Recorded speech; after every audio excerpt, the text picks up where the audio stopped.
Welcome to Kingdom in Context. I'm Sean. I want to thank you for joining us here for our Flat Earth Roundtable 2025. We have a wonderful lineup of guests today. Real quick, before we get started, I want to say hello to all the mods that are already here in the live chat. As always, thanks for being here. Thank you for your diligence. As a reminder, people get out of hand. We just try to mute them for 24 hours. Don't ban them outright. Give them the chance to change their heart and come back tomorrow with a better attitude. But without further ado, guys, let us bring in my co-host today. This is Dave from Flat Earth. Dave, welcome, brother. Am I muted? No, I'm good. Hey, what's up, Sean? Thanks for hosting us. Appreciate it. This is going to be good getting all of us back together. Absolutely. And talking about life.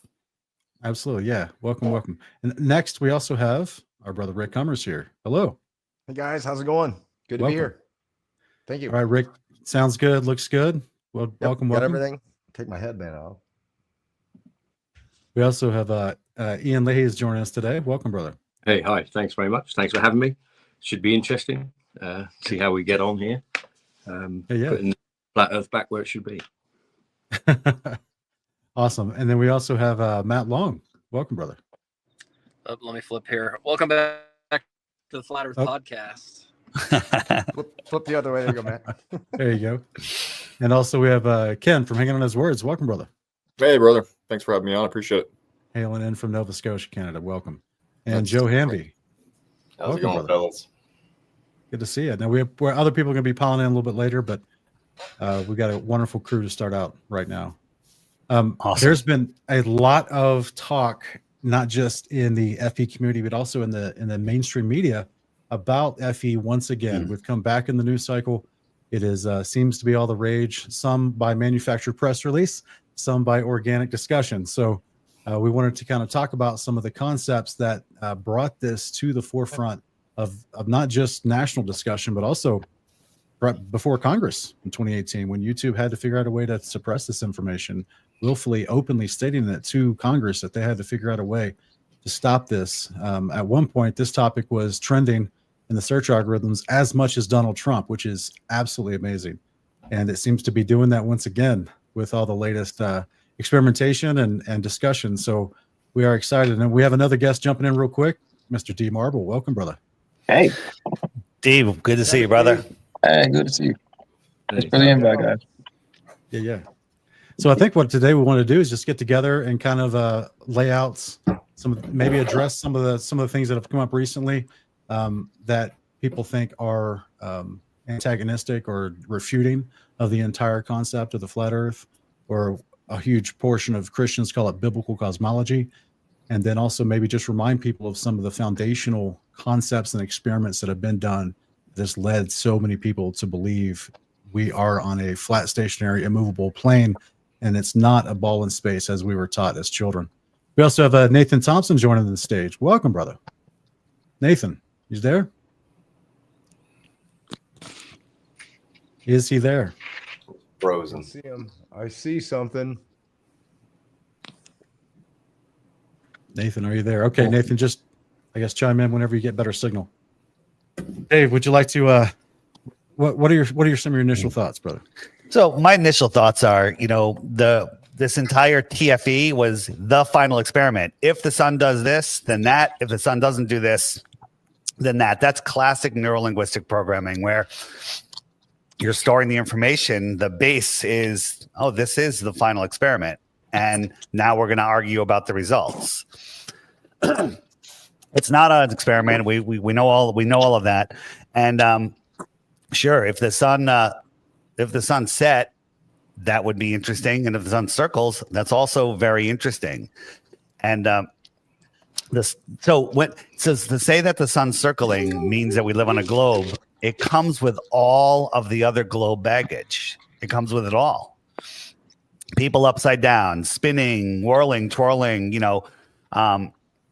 The sun is a gas ball in a space vacuum with gravity that holds on to Pluto but ignores our moon. I could go on. I could take, excuse me. I could take another hour just talking about all the baggage that comes with it, and all of a sudden, none of that matters. So that's my biggest issue, to start with. And yes, many of us said, if the sun circles, that means the earth is a globe. Well, we were wrong. I mean, that was a statement before. I made that statement in 2015, 16, where I thought the sun was a physical, excuse me, there we go. The sun was a physical object in the sky, and I no longer believe that. So my final point is, and I'll throw it back, is on a flat earth, we could have our sun as a projected point of energy, a reflection. There's a whole bunch of ideas of what the sun could be, and they're all theories. But in the globe model, you have a physics-defying gas ball in a space vacuum that has gravity, selective gravity. And I asked a group of people, can you make up a theory for a flat Earth sun that is crazier than the heliocentric one? And so far, no one's been able to do it. So there you go.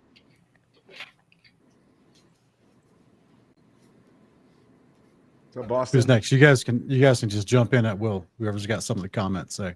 Oh, I just wanted to go back, if you don't mind, when you were saying at the beginning, Sean, about the numbers and the metrics, whether it's related to the TFE or not. But I think you might all remember that in June of 2023, there were metrics from TikTok with a search criteria of, I think it was 4.5 billion for the search term flat Earth. Now, you have to understand that I think if the TFE was the con that we think it probably was, then they're trying incredibly hard. And I spoke with Mark the other night, and we said, for 10 years as such, this last awakening of flat Earth is in the last decade. It's been unabated. It's just been completely rampant. And now metrics are showing up like they used to. What they used to be able to do is censor us like they did with flat Earth on YouTube. And like you said, with the congressional hearings and all of those things. But TikTok's a different sort of platform. And once those metrics have been released, that's numbers that they can't really contain. So I'm wondering if anything, and part of the TFE thing is this outward, overtly sort of censorship, because they've never done it before. They've never done something this overt. And it's going to be hard to contain all these numbers. Just one more thing is, this is all about hiding the globe lie. The moon landing was about hiding the globe lie. And this is the most important thing they have is hiding the globe lie, because when you see through the globe lie, you disconnect from their heliocentric mind matrix. And they're holding nothing back trying to stop it. So that's how I see it. They don't want you finding God, right? They spend money and time and everything they can possibly do to invert it. So they don't want you finding that. Yeah, and I think Ian, to jump on top of that, like nothing has really changed for me because scripture hasn't changed, which is what my flat earth journey was like very much based upon. And so it even like really kept me from even following the TFE stuff very much, because I just wasn't that interested in it, because I knew that what was written down wasn't going to change. Now I'm fully following it because it's like the most exciting, dramatic thing that I've seen in a while. It's actually been fun to watch. So, but yeah, I think the Bible is still a flat earth book, and it will always be a flat earth book. And that's what I ground my truth in. So my world has not really been shaken. It definitely hasn't been moved. That's for sure. We live in this incredible system. I say it's a soul system, a system made for souls, and our minds are infinitely expansive. But when you add the globe to that, it literally cuts you off from your connection, because it is a satanic model of limitation and disconnection from the creator. And when we start looking at all of the measurements and everything, there's too many. There's a preponderance of evidence that we're on a level, non-rotating, stationary plane. If you look at the argument from the globe side to their argument is always, always, always, and always has been, look at the sky. Whether they're saying, well, all the planets are round, or the 24-hour sun, or the 24-hour moon, or what about this flight? You know, they're always talking about look up at the sky. And so for me, like as a flat earther, when I very first started figuring it out, I realized right away they had used the sky to build the lie. So it's odd to me that a light in the sky doing something that people don't fully understand is such a point of drama and contention within the community. However, I will say, I mean, it's opened the door wide open in a way that just reminds me of Romans 8:28. You know, what has been meant for evil, God is going to use for good. And I see that happening. So I'm with Matt. Like, my faith is in the scriptures. My faith is in Jesus. So that never changes, never has changed, never is going to change. So. And I think that's the part, I think where a lot of us have that same common denominator, that, you know, we do have faith, and a lot of us had that prior to. I think part of this whole lie, the whole part of the science that they've been selling us and pushing on us, is a movement to, you know, you have to see the correlation between broken homes and everything else that's happened in our country alone. There haven't been a lot of leaders in the house and keeping people focused on who's most important and what's most important. And if you can get some other kid and these young children for multiple, you know, decades to look out there for answers because they believe it's infinite, the more and more that I've read and the more and more that I've seen with my own eyes and the tests that we've done, I've realized that it's not infinite. It's more intimate. It's an intimate design. It's a place that was designed perfectly for us. You know, and the more and more that you look at the surface, you'll see there's answers in it. It's testable. And when you have to look up to figure out what this is and what the floor is, there's a problem there. And I honestly think this. I honestly look at it this way. A lot of people that are in flat earth didn't know about the Southern Star Trails. They didn't know. They had no idea about the Southern Cross. They had no idea that there are certain things that happen in the sky on the other side of the Tropic of Cancer, that this was mind-blowing to them, that they had never seen anything like it. And no matter what, I can't understand, me personally, I can't understand how looking at that takes away what we've already discovered here. Right. And that's something that a lot of people have ignored. Let me just jump in on that. You know, the motions of the stars can be modeled. Joe Hanvey's model, if Joe Hanvey's model was 100% accurate, that's still just a theory. And so there's lots of different explanations, but what there's not an explanation for other than magical refraction is seeing the Southern Cross from Texas and seeing the North Star from 30 degrees south, right? The ball has a physical limitation, and oftentimes, you know, with long distance photography, naked eye sightings, we see stuff and they have to use the magical refraction story. If refraction was real, somebody should be able to walk down a city block, take a right-hand turn, and if they went far enough, they'll refract back out so you can see them on the same avenue. Doesn't happen. Yeah, and I think that's I mean, fundamentally from the start as well, like if we want to talk about special pleading fundamentally from the start, who has a better model than we do? We have a container. So we have something that holds water. We have something that holds gas pressure. And then we also have, with a container, to even have light, you need a container, a medium, and a charge. So we have the container right from the start that gives us what holds water, what allows for gas pressure, what allows for light to even exist. The globe doesn't have that. So fundamentally from the start, foundationally, our model's better. And they can kick and scream and deny that all they want, but that's all they're doing is they're denying it. Let me just chime in with the model. So here is, how do I transit? I forgot how to do that.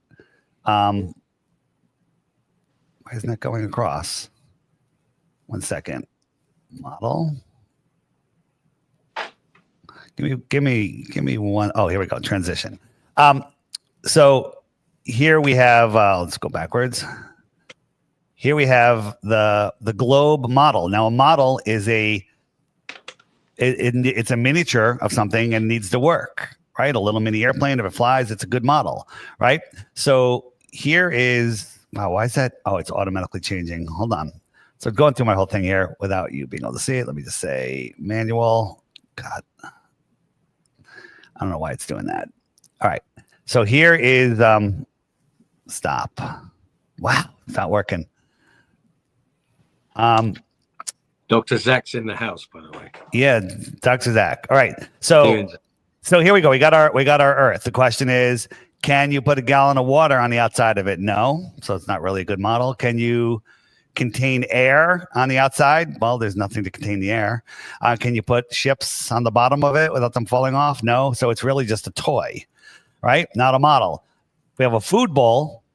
Can you contain water? Sure. We can fill it, put some water in there. Can it contain air? Sure. Under the lid, if there's a lid. And can it hold a cruise ship and people on its surface? Sure. So a food bowl is a better model than the globe. It's really funny, Dave. I'm probably the youngest flat earther in here. 3 years, just hit 3 years. And I started with like Matt Long's videos and yours, Dave. And really what interested me from the beginning was when one of my best friends told me that the solar system or outer space, as we were taught when we were kids, isn't reality. And it just I was like, what are you talking about? And I had never even heard of flat earth. He didn't even say flat earth first. He just brought that to me. And what helped me free myself from the matrix and the lies is being curious and looking at the luminaries, looking outside, looking at perspective and optics. And, I've been in this whole thing to connect with other people seeking the truth across many different topics. And, I haven't been budged by TFE. TFE says we conclusively proved it's a globe. It's no, you looked at an optical phenomenon and you're making assertions that you know something. But this whole battle began when man didn't know what the heavens were or how the sun does what it does or what it is, and they started making up stuff about it.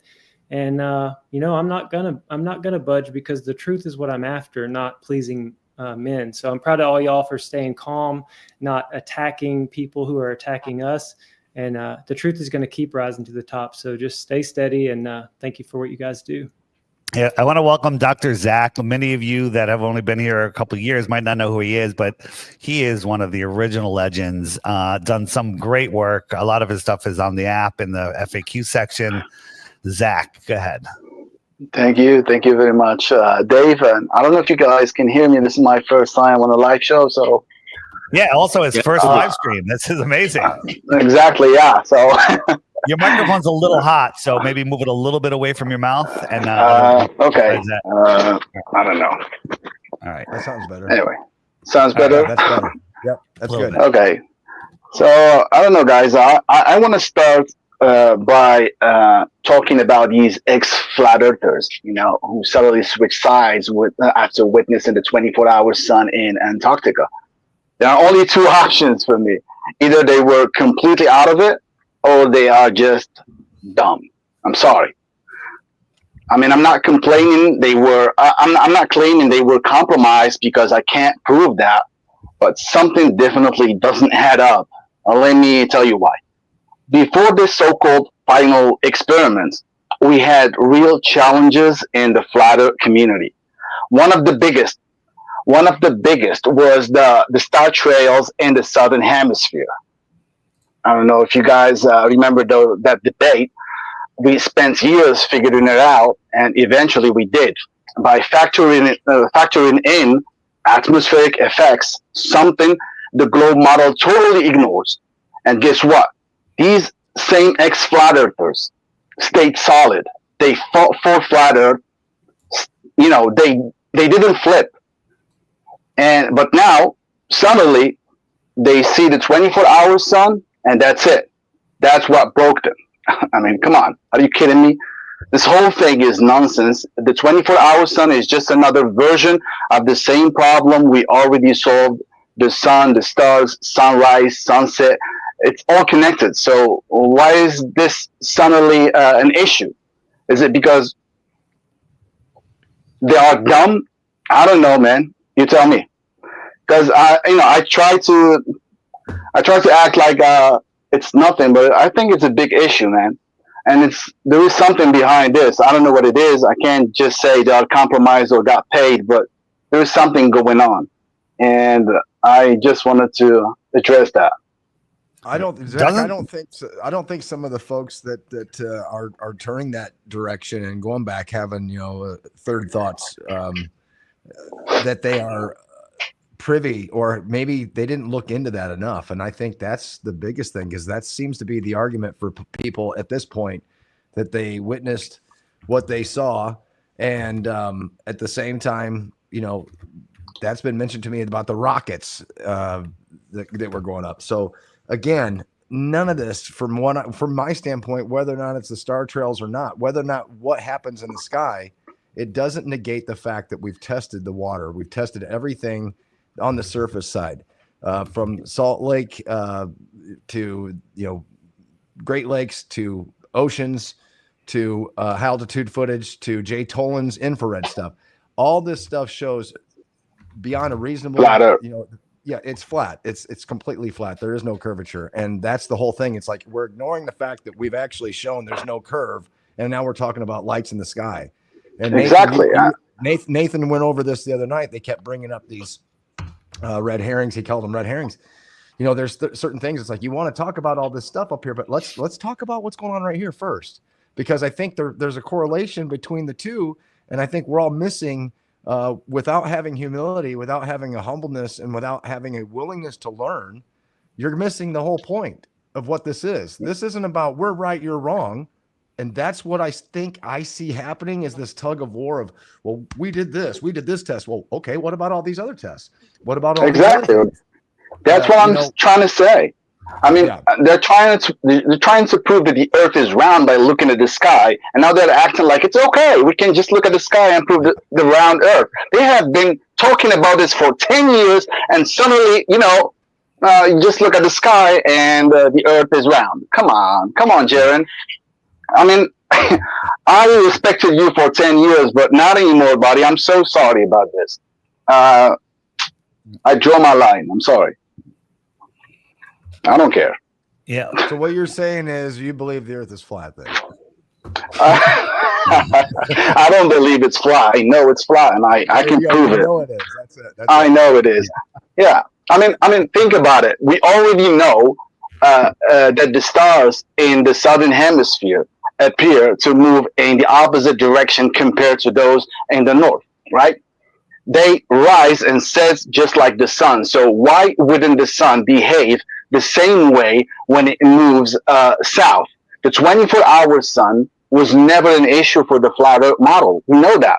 It was just something we needed to confirm because we couldn't find any real footage of it. Remember that? That's it. That's why they kept it hidden. That's why they gave us weird edited versions of it and everything else. Exactly. Yeah. But if you look back, was it Zetetic Astronomy? They mentioned it there.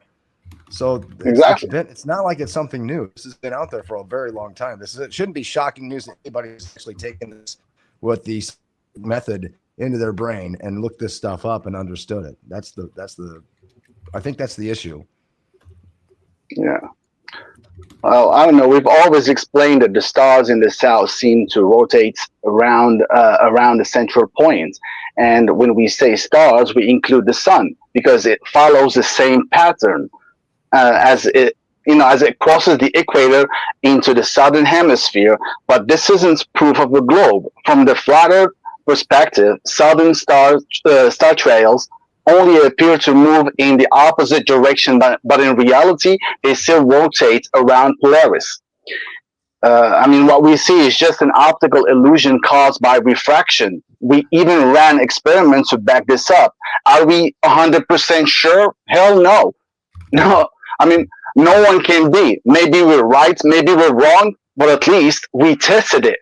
And our model would be based on that. What have you done, globe earthers?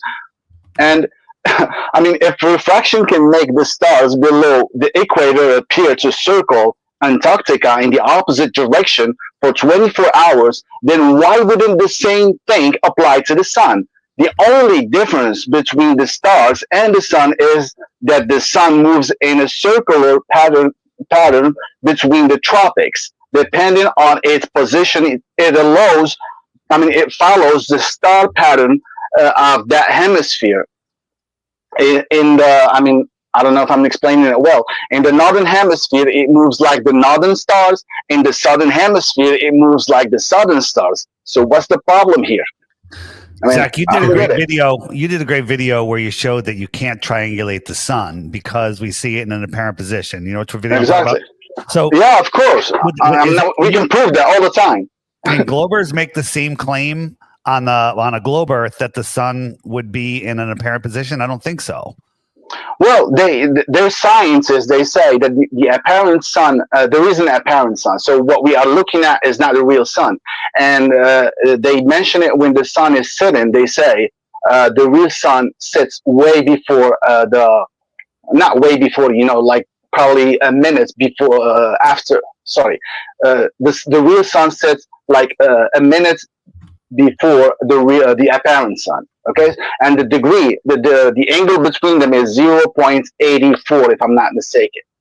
So they admit that there is an apparent sun. It's scientific right now. But if we say there is an apparent sun, we are crazy. But this science says the same thing. You know what I mean?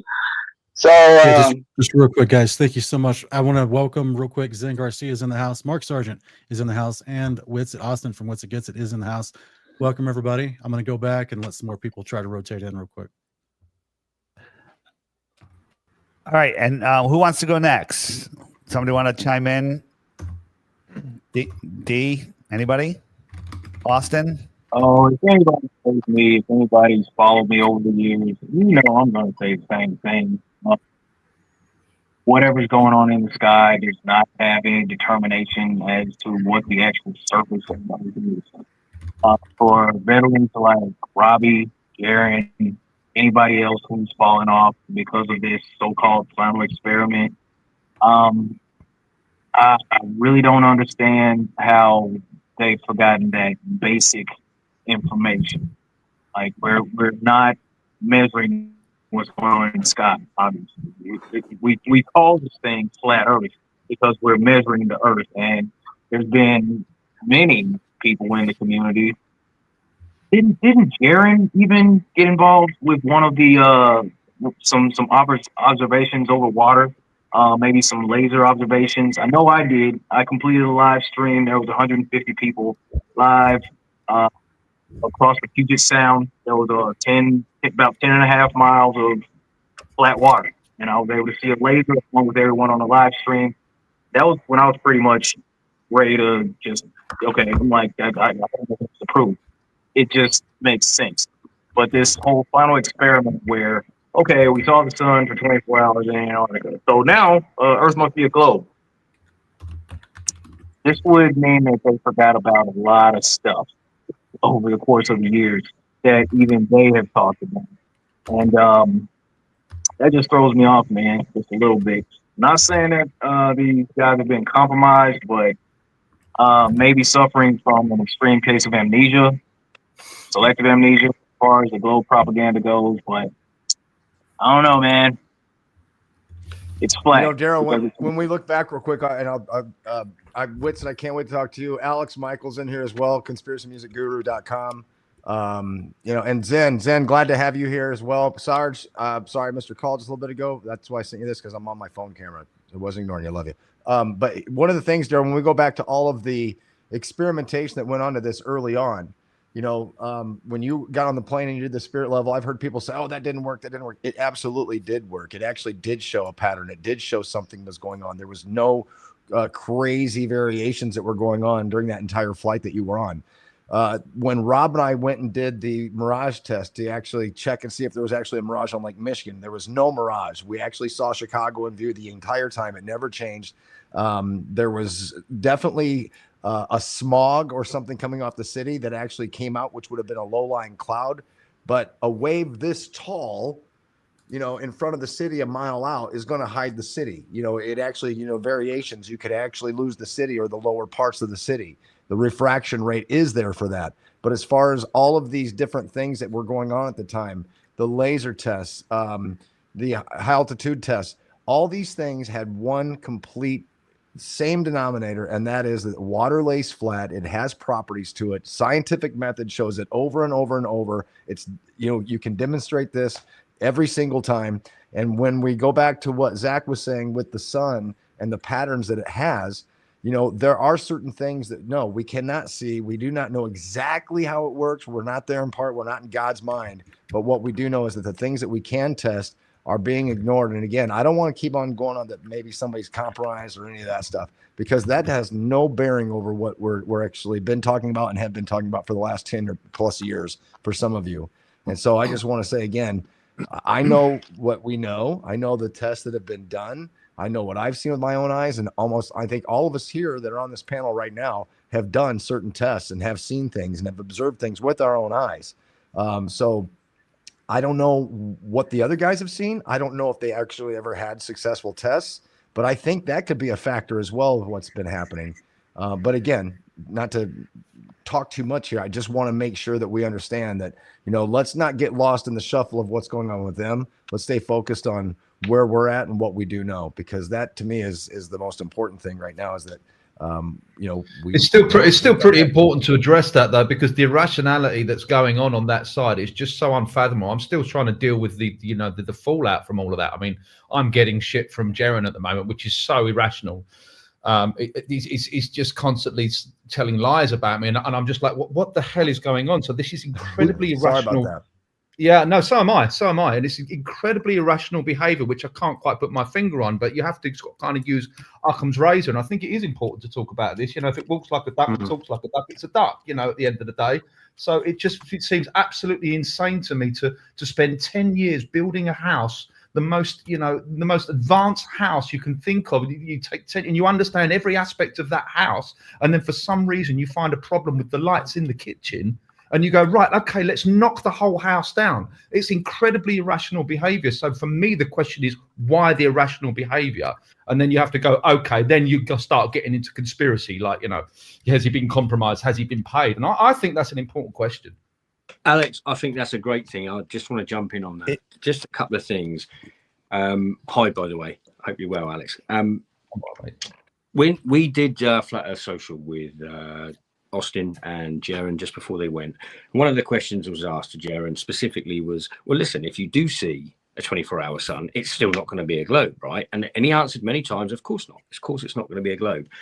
So there is a behavioral difference. And the other thing I'd like to say is everyone on this panel, every one of us would have gone down to Antarctica and said, do you know what? We've seen that in the sky. Let's go and work that out. You don't automatically go, well, it's got to be a globe, right? So what I'm saying is any one of us would have done the same thing and not said it's a globe. We'd have just said, listen, well, that's strange. We'll have to go back and have a look at that. We wouldn't, none of us would have defaulted to a globe. So, and Jaren has, and that's very, very strange behavior because, like I say, none of us would have done that. We'd have said, you know, it's cold and, oh yeah, it does go right to left or whichever way, you know, it does go the opposite way. And we need to have a look at that. And yes, I agree with that. I was saying I don't want to speculate where they went, Ian. I was just trying to speculate. I don't want to speculate that they got paid or this or that. My point is yeah, they probably saw what they saw. Witsit's right here. He's talking. He's here in the group right now.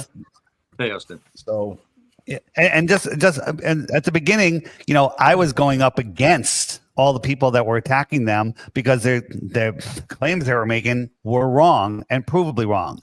The question isn't, you know, so many people think it was filmed somewhere else and everything. I think they pretty much proved that they were there, and whatever they filmed, they filmed. Now, did some film get manipulated? I have no idea, no way to know, right?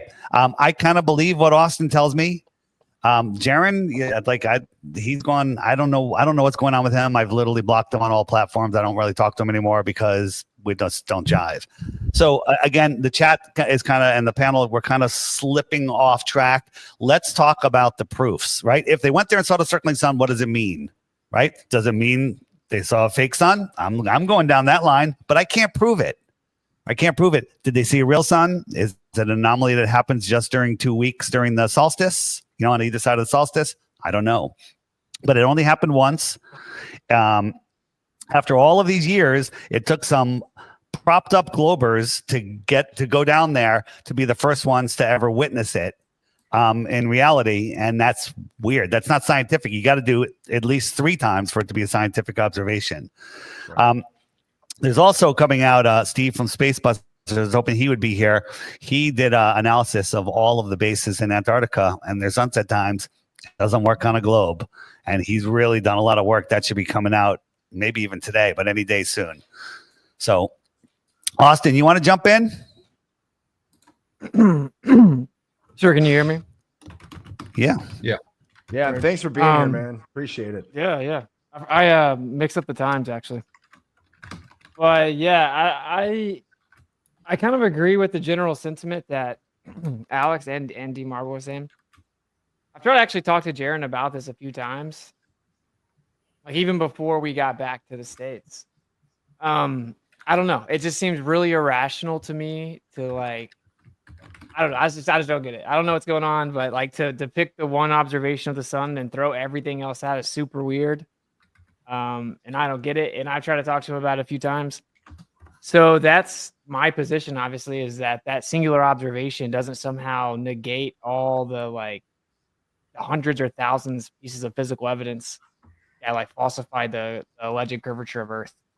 So that part's really perplexing, right? Because I go to him and he'll say this doesn't, basically his argument is I can't explain this on an AE model. That's the only model I think could work. So it has to be a globe. I'm like, okay, so if we flip it around, you're like, okay, look, we just looked at an actual position of a mountain in relation to the celestial position of a star, and that actual relative angle would require that the mountain is in its actual position. It verifies it, but according to the globe metrics, that mountain shouldn't be visible unless it's refracted up. So it'd have to be the parent location. So literally falsifies the globe. And then it's been repeated back to back to back times. Same thing happens every single time. So it would be like me going to you, Jaron, and saying, okay, well, I can't explain this on the globe at all, so it can't be a globe. So I don't even understand the line of reasoning, where it's I don't know. I don't get it. So I don't care about the who does what, says what, but yeah, I think we definitely went there, bro. All the conspiracies about it, I think are kind of goofy, but whatever. Let me just chime. Go ahead, finish up. Sorry. Yeah, we went there. We saw what I would say was just the sun. The sun's always in an apparent position. I've known this about flat Earth for 5 years. The sun has to be in an apparent position on a flat Earth. That's well known. That's another part that's super confusing. It's did people not know that already? Once you get to the equator, then it starts to go in a weird direction. It's the sun has to be in an apparent position relative to the personal observer for the Earth to be flat. That's been known for literal years. Exactly. So that's also weird. And I don't get all into the arguments, but it's just odd. Apparently, Jaron didn't know that. Sorry about that. Yeah, no worries. I just want to say, if I didn't know Jaron and Austin, and I would have been jumped on that. They weren't. I would have been on all of those things. But this thing was designed for me. This trip was specifically designed for me to go, and I know that I'm not in on it. So I'm like, what are they going to do? Put me on an airplane and go, hey, by the way, we're going to the North Pole and we're gonna do something crazy. So I knew who's playing music. Someone's playing music. Is that you, Marty? Cut the crap. Okay. So that's kind of where I got my confidence. That's where I got my confidence. You should have played a little more appropriate song. So that's what I want to say about that. And Marty Leeds is here, but Zen Garcia is here. I just want to be mindful of his time. Zen, are you under pressure? You want to go next? Yeah, that would be great, man. I really appreciate it, and I'm honored to be here with all of you. I got great respect for all of you as well. I'm going to just share something I posted on Facebook. It's really short and quick, but I agree with the initial arguments when it comes to non-existent curvature and that the Earth is stationary, fixed, and non-moving. I wrote this in reply to Robbie Davidson. To anyone that is now convinced because of the final experiment that the Earth is a globe, I'll share with you what I shared on Robbie Davidson's profile. Robbie, you know I respect you, brother, but no matter what was shown in the final experiment, curvature is non-existent and water cannot adhere to a ball. These are facts that must be reconciled with true evidence, no matter what we think we know of the cosmology. Do we have all the answers? No, but these are foundational truths that cannot be denied. Show me confirmation of curvature or that the earth is moving, spinning at 1,037 miles an hour, faster than the speed of sound, or a bullet shot from a pistol, and then we can discuss the final experiment. This challenge goes to anyone part of the experiment or the journey. I'm willing to debate anyone on these three facts. 1, there is no curvature. The earth is fixed, stationary. Number 2, the earth is fixed, stationary, and unmoving. And 3, water cannot adhere to a ball, but must be contained in a basin. And once it is, its properties dictate that it will always settle in a level. How do you reconcile this? And so, you know, the whole theme of what we've been talking about, and I'm sure that all of us here have tested for ourselves, and those that are in cognitive dissonance, you can go out with laser pointers, mirrors a stretch of flat body of water, and confirm that curvature is non-existent, even at 8 inches per mile, not even inversely squared. And so this in and of itself negates the whole idea that the earth is a ball or a sphere spinning through space.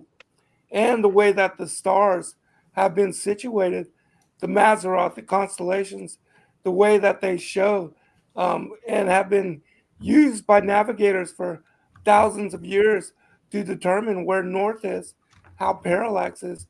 The stars have not changed positions, but they maintain a constant pattern, and they are moving at the exact same rate of speed. And the star trails, the video evidence of star trails confirms that all of the luminaries, including the sun and the moon, and the planets, the wandering stars, they are all moving around Polaris. They're not encircling the sun. These things can be confirmed and determined. I did a show just 2 nights ago talking about the star trails and how all that works according to perspective. And I came on just in time to hear Dr. Zach speaking about what he has done in regard to perspective and the way that the firmament plays in to what we see as perspective. And I explained all this in that video that I put into the chat. It is definitely something that is that you need visuals in order to explain and get people to have that light bulb moment to make sense of it. But there is this celestial equator, and at the equator, and the way that the stars move in the opposite direction, reversing what seems to be course and pattern, all that is according to perspective, because they are not moving in the opposite direction, you know, at the equator. So all that has to be reconciled with perspective. And I believe that without a doubt, the firmament has an important part to play within what we see and how we see it. And so, but also, and I'll just, after this, I can pass it to somebody else. The fact that they were so quickly, you know, willing to change their positions, even though they know still that curvature is non-existent and that the earth is not moving at this insane rate of speed, is just absolutely bizarre to me. And so, yeah, there's got to be something more to it. But of course, I'm always going to stand on the truth. And the truth is that curvature is non-existent. I'm sure that most of us here have done the experiment, and which is confirmable, repeatable. Anybody in the world can do it. The fact that you can see Oahu at 100 miles distance from Kauai when there should be a mile of curvature is impossible. The fact that you can see the Statue of Liberty from Philadelphia and New York and New Jersey at 60 miles distant when there should be a half a mile of curvature, that's also impossible according to the globe model and heliocentric Copernican beliefs. And so these things are undeniable. The people that build railroads, canals, bridges, they don't take into account curvature. They try to, in fact, keep what they're building as flat as possible in order to keep the track, the railways, the movement all smooth, so that locomotives don't have to travel up hills or anything like that. And so there's a whole lot to what we are talking about and what we've been speaking about in regard to truth. And we just simply have to stand on the fact that curvature is non-existent. And if that is fact, and that is provable fact, the world cannot be a ball, cannot be a sphere. And we're not moving as well, but that's a whole another topic. The way that we see sunset when you go to the ocean and you look out over the horizon, and the way that they call it sea level, and you can see the sun setting in the ocean, and you have a pillar of light all the way from the sun to your eye. That's impossible if there's curvature. And then the military use of radar, the railgun systems, all these different things confirm without a doubt curvature is non-existent. And so the world cannot be a globe, cannot be spherical, and that's just simply fact. And so truth has to be built. Awesome, Zen. For those of you that don't know for those of you that don't know who Zen is, he was taken to court on a bet about flat Earth. A globe, he took him to court, I believe, twice, and he won twice. Flat Earth won twice in court. Not that I'm saying that courts make the right decision, but it did happen. Yes, and this was actually, something that came up in the discussion where we were debating over whether William Thompson, who was a Microsoft engineer, if he had actually won the money and if I had to pay him off. I have the court documents which confirm my testimony, and I basically said in court exactly what I said here.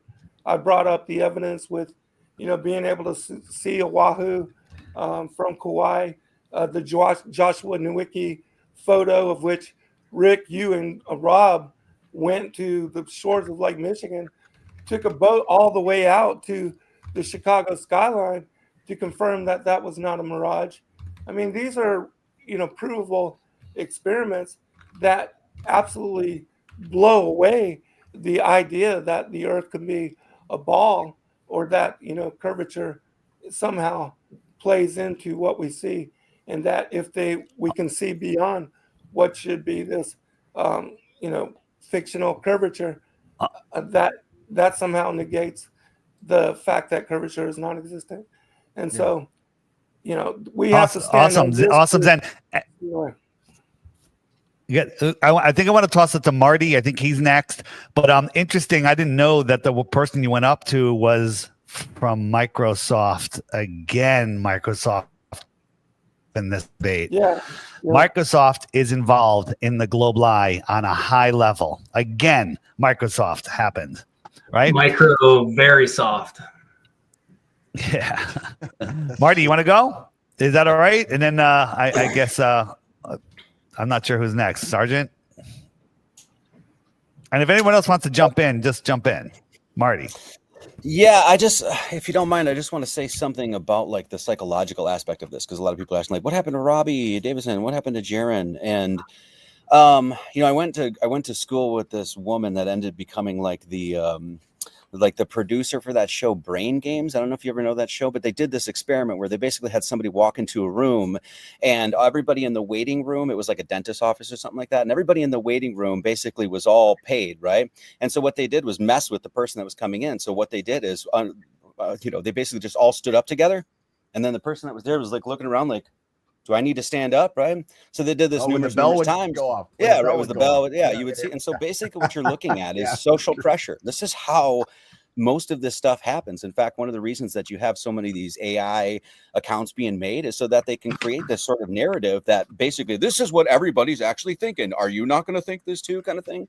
So when you look at, and let me give you one example of the social pressure that can absolutely turn you, because Alex was saying is basically like, I'm not understanding this at all. I'm like, yeah, it's really hard to, but I think the one thing that does lead us into an understanding of this, and I'll give you a personal example. I had a friend a long time ago. I was really close with him.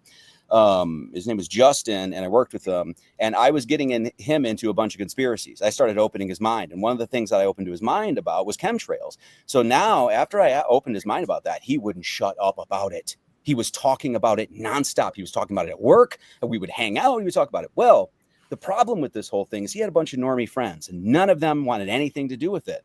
So here, after about 3 months of him just being like, look, this guy, oh, that's obviously not right. Then I moved away for like a year and a half, something like that, went back and talked to him. Next thing you know, he's like, no, I don't really believe in chemtrails anymore. I think it's just kind of stupid. And I knew at that point, why? Why did he switch? He was passionate about it, right? Peer pressure. All of his normie friends thought he was an idiot. He had to go to the bar, hang out, go to his job, and sit in it while all these people were like, oh, you're an idiot, Debbie, blah, blah, blah, blah, blah. And I just did a live stream on Sunday being like, the real man doesn't give two hoots about that, about social pressure or anything like that. You're never going to, direct me away from the things that I'm passionate about, that I know to be true, that are given to us by God Almighty. So when I look at the situation of Jaron and Robbie Davidson, that's what I see it as. A bunch of Jaron became the butt of an international joke. That's what happened, So now you look at that and it's like, well, why is he acting irrational? Well, there you go. I don't think Jaron had the guts, I don't think he had the balls. When you went down there and realized that, hey, they were going to, what I think anyway, I think Dave might agree with us, is a big old scam, a big old trick. No, I do not believe that is a 24-hour sun down there. I believe in big circular suns, disc suns. I don't believe in squishy pants suns. So, I guess that's all I need to say about that is that's how I see it anyway. I see this as a ton of social pressure, looking like an idiot, the butt of an international joke. And you're going to turn. And you also saw Paul in the plane do the same thing. I would put him in the exact same category. So that's just my take. So, and I'll leave it there. So hey, Marty, on that note, real quick question, did Witsit take off?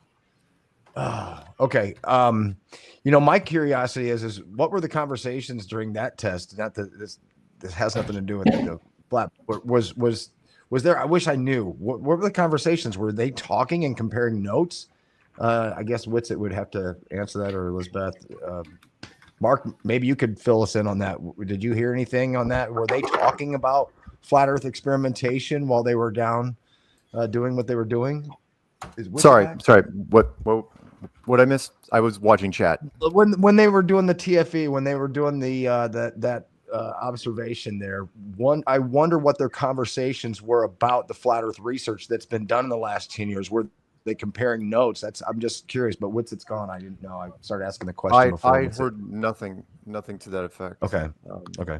I mean, that'd be nice. I just wonder what their conversation was, what the dialogue was. That would be kind of interesting. Can I use this time to chime in? Yeah. Go, man. Go. Okay. Go. And again, I'm going to go with you guys on this one. I'm not going to delve into speculation. I'll do that privately or in interviews, but I will be doing that eventually. Hey, by the way, aloha to aloha. Aloha's here from Florida. So just want to say welcome. All right, thank you. Aloha, guys. Aloha. Before this happened, before that whole trip happened, I had no worries at all because they weren't addressing any of our major points that have already been covered and have been bulletproof forever. Which is like I never lost an ounce of sleep while everyone was traveling around doing all their stuff because, and you've heard me say it on different things, it has nothing to do with all the things that built up the foundation that we've been on. It has nothing to do with physics. It has nothing to do with long distance photography. It has nothing to do with curve. And I used to say 100% of people don't get into it because of the sun. Now somebody actually wrote me, and it's like, I actually got into it because of the sun. Well, not the Antarctic sun, but well, no, the sun. So I can say almost nobody gets into this because of the sun. So if that's the case, why would I even worry about anyone getting out?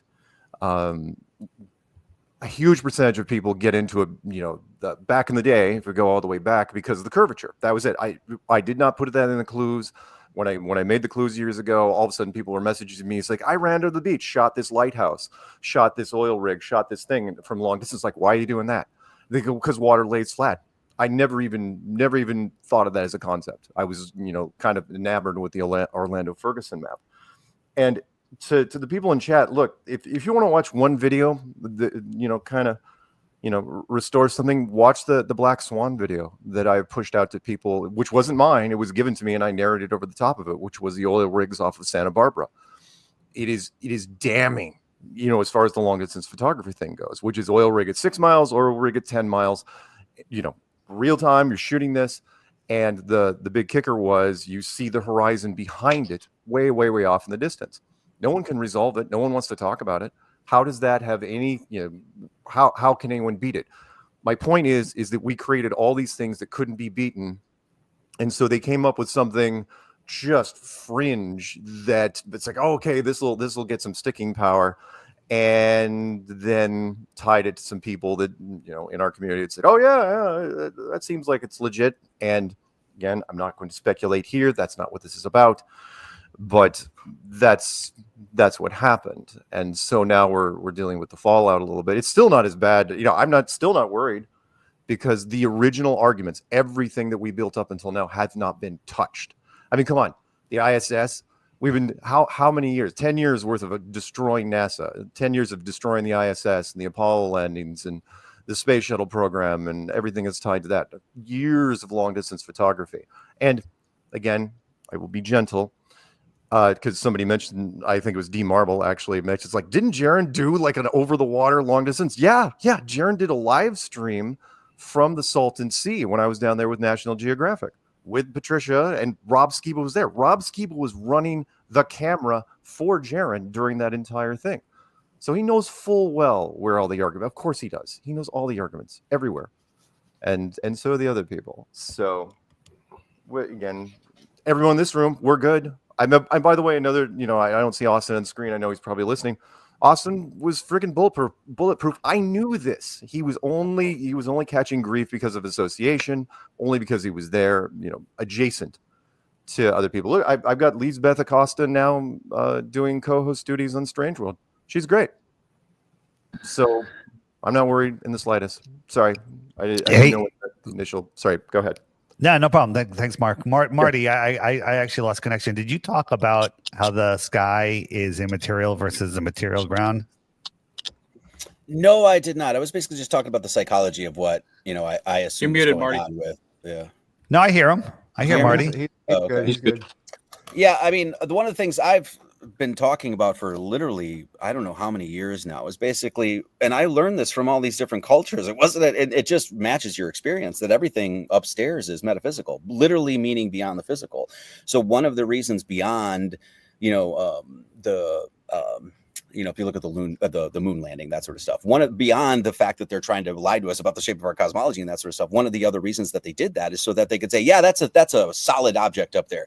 We can land on it and drive cars around. And from that first, big, venture into space, from there, that's where we get the Mars rover, and that's where we get all of this sort of stuff. So, the cosmologies that I've experienced, like literally across the board, like comparative mythologically, they all essentially say the same thing. This is material and this is spiritual. Upstairs is everything spiritual. It's metaphysical. It's not material, that sort of stuff. So, and everybody's experience, I mean, we don't, none of us believe with, NASA, JAXA, ESA, and all that other stuff. So all of our experience says that that's true.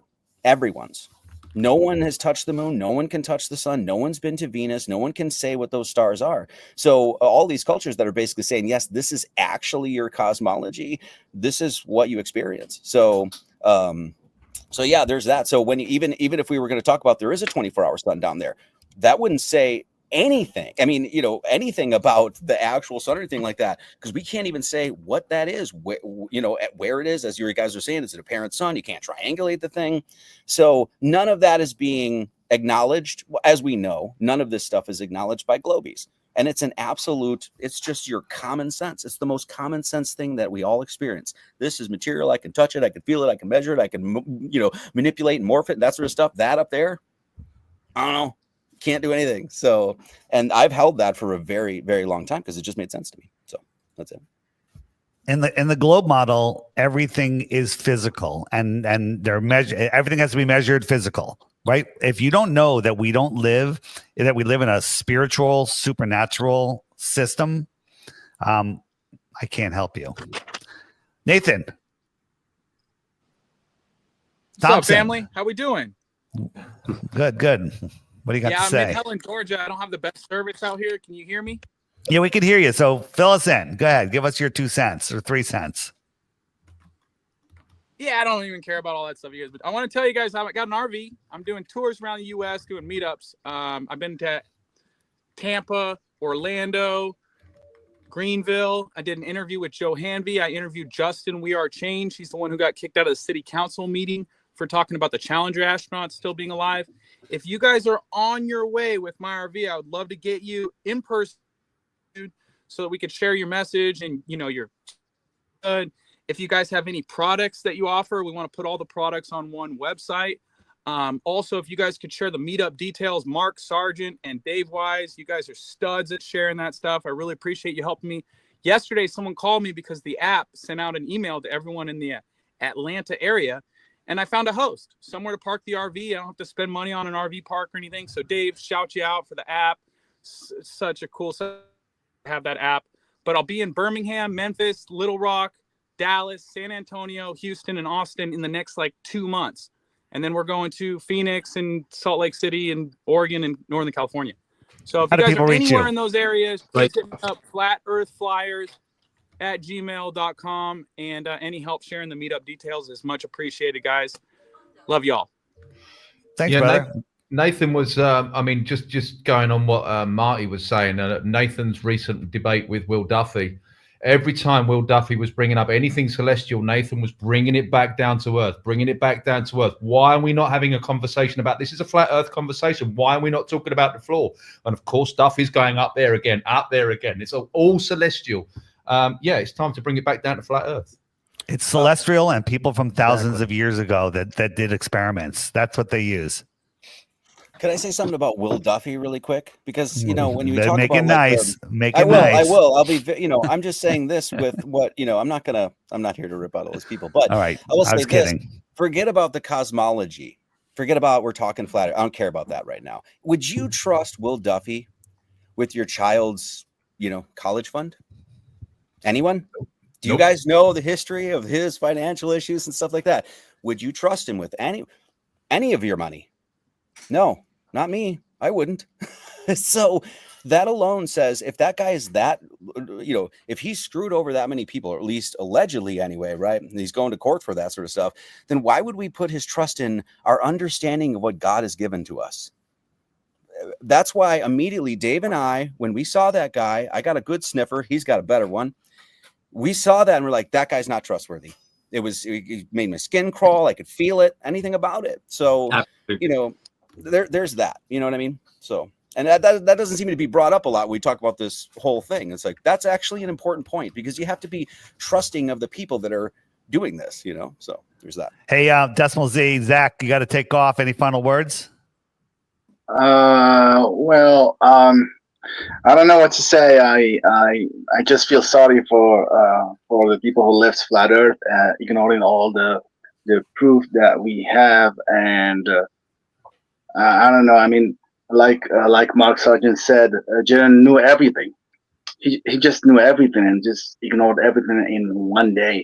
And I don't understand. I mean, the 24-hour sun was never a problem. If you know that the stars turn around Antarctica, you should know that the sun does the same exact thing.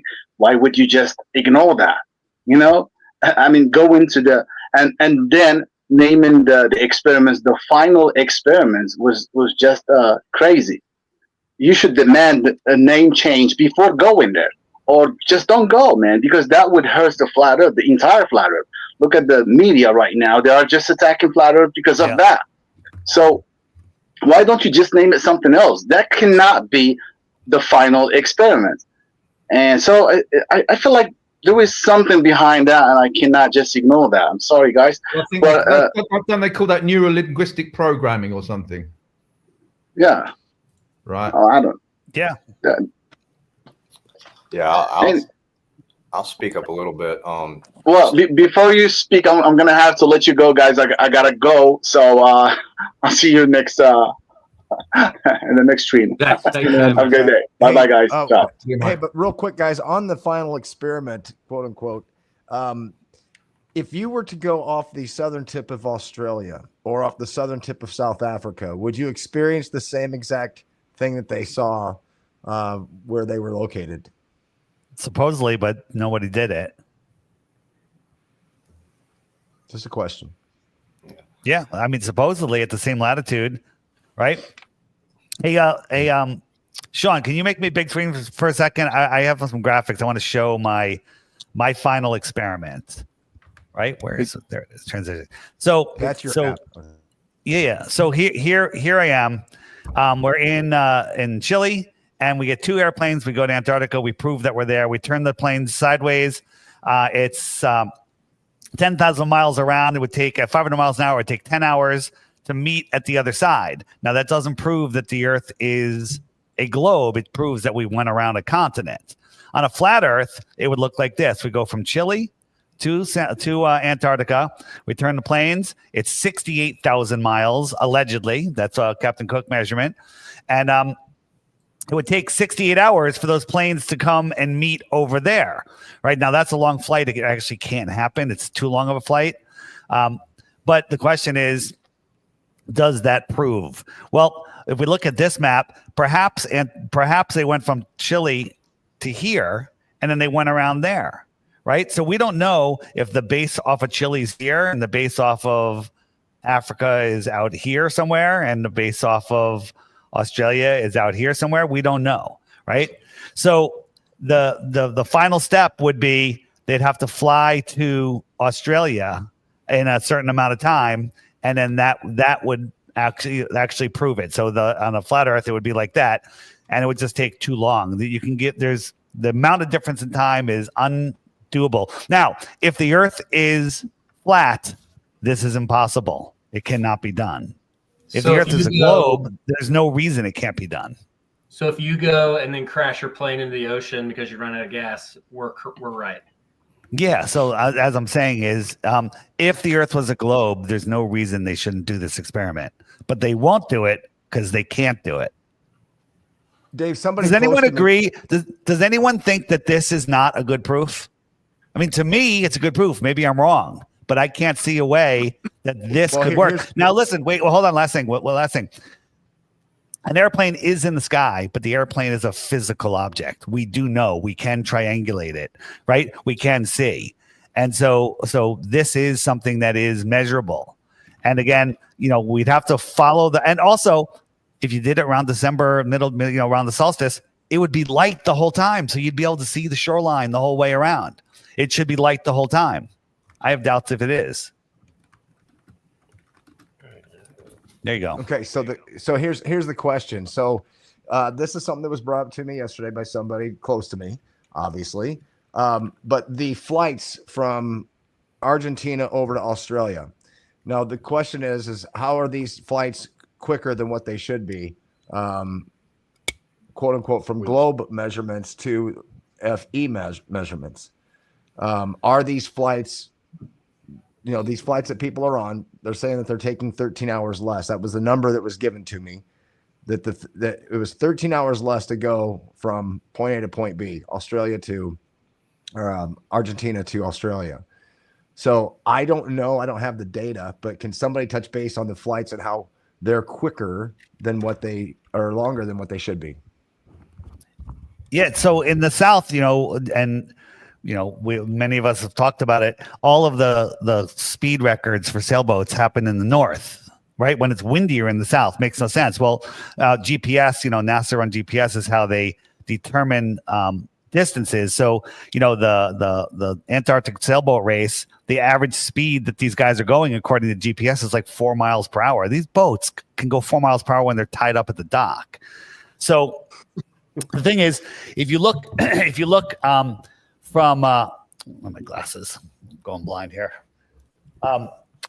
So from Shanghai to New York where is it? What's the distance? The distance is where's the distance on this? Hold on. Shanghai to New York.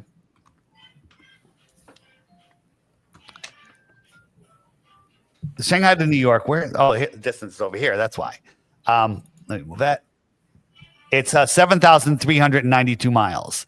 And then at an equal latitude south, Sydney to Santiago is move that a little bit. It's 7,060 miles. So it's almost 300 miles less. But for some reason in the south, for the shorter flight, they use a Boeing 787-9, which has a longer range than the other one. So for the shorter flight, they use the longer range plane in the south. For the longer flight, allegedly, they use the shorter route plane. That makes no sense whatsoever. That doesn't work. And if we actually look at a Boeing 787-9, right? It goes 650 miles per hour. That's the cruising speed of that airplane, right? So Santiago to Auckland is 5,650 miles on the globe. That would mean a 13-hour flight time, they'd be going 434 miles per hour. Do you know an airplane that wants to go 434 miles per hour when it could go 650, right? Then you add in a tailwind, which we saw a 350 mile an hour tailwind. It's going over 1,000 miles an hour. It makes perfect sense. Dave, real quick. Dave, Yeah. Sean, can you make his screen big so everybody can see it? Sorry, he didn't make it big? Sean. Yep, sorry. Come on, Sean. It's all What kind of good, host it's all are you? good. It needs to be big so that Dave gotta can see. see it too. Yeah, well, it's big enough here. Thank you. 787-9, just go real quick, 650 miles per hour. Santiago to Auckland, 5,650 miles on the globe, right? Flight time, 13 hours. That means it's going 434 miles an hour instead of 650. Then there's tailwinds. What airline isn't going to take advantage of a tailwind? And we saw tailwinds at the height this flies up to 350 miles an hour. That's 1,000 miles an hour. That makes perfect sense. Is there any way Perfect to get sense. a pilot? Is there any pilot that can confirm this? Well, I mean, the published information on these airplanes talk about that. I am in contact with a lot of pilots, so I will ask them about it. Well, I'm not a pilot, but I did stay at a Holiday Inn Express last night, so I can confirm. Okay. that. But the first one I showed, 13,000. The range is 13,600 versus 15,300. This is the shorter route of 7,060 miles versus 7,392 miles. It's got the longer range plane is used for the shorter route. Just another preponderance of evidence for the flat Earth. Thank you, Dave. Thank you. The emergency flights, that's also important. The individual that put together all that of how, they had the emergencies while transiting in the air and the places that they landed. All that doesn't work on a globe model as well. Well, this is my favorite one. Sean, am I big again? Am I big, guys? I'm not sure. Yeah, New Zealand to Argentina, FlightAware says this is the shortest route, right? That's pretty nice. And these people that want to go to Argentina, but when we look on a flat Earth, on a globe, it goes across the equator up to San Francisco, Texas, and all the way back down. Ridiculous. And you look at it on a flat Earth map. What did your mother teach you? Shortest distance between 2 points is a straight line. I don't know how you can ignore this stuff. What about flying over the South Pole and coming out on the other side of the globe? Nobody does it. Nobody goes south from Santiago and pops up in Australia. Hasn't been done. Hasn't been done. Yeah, if they want to put it all to rest, just do that. Yeah. You can fly over the North Pole, right? With the right permits.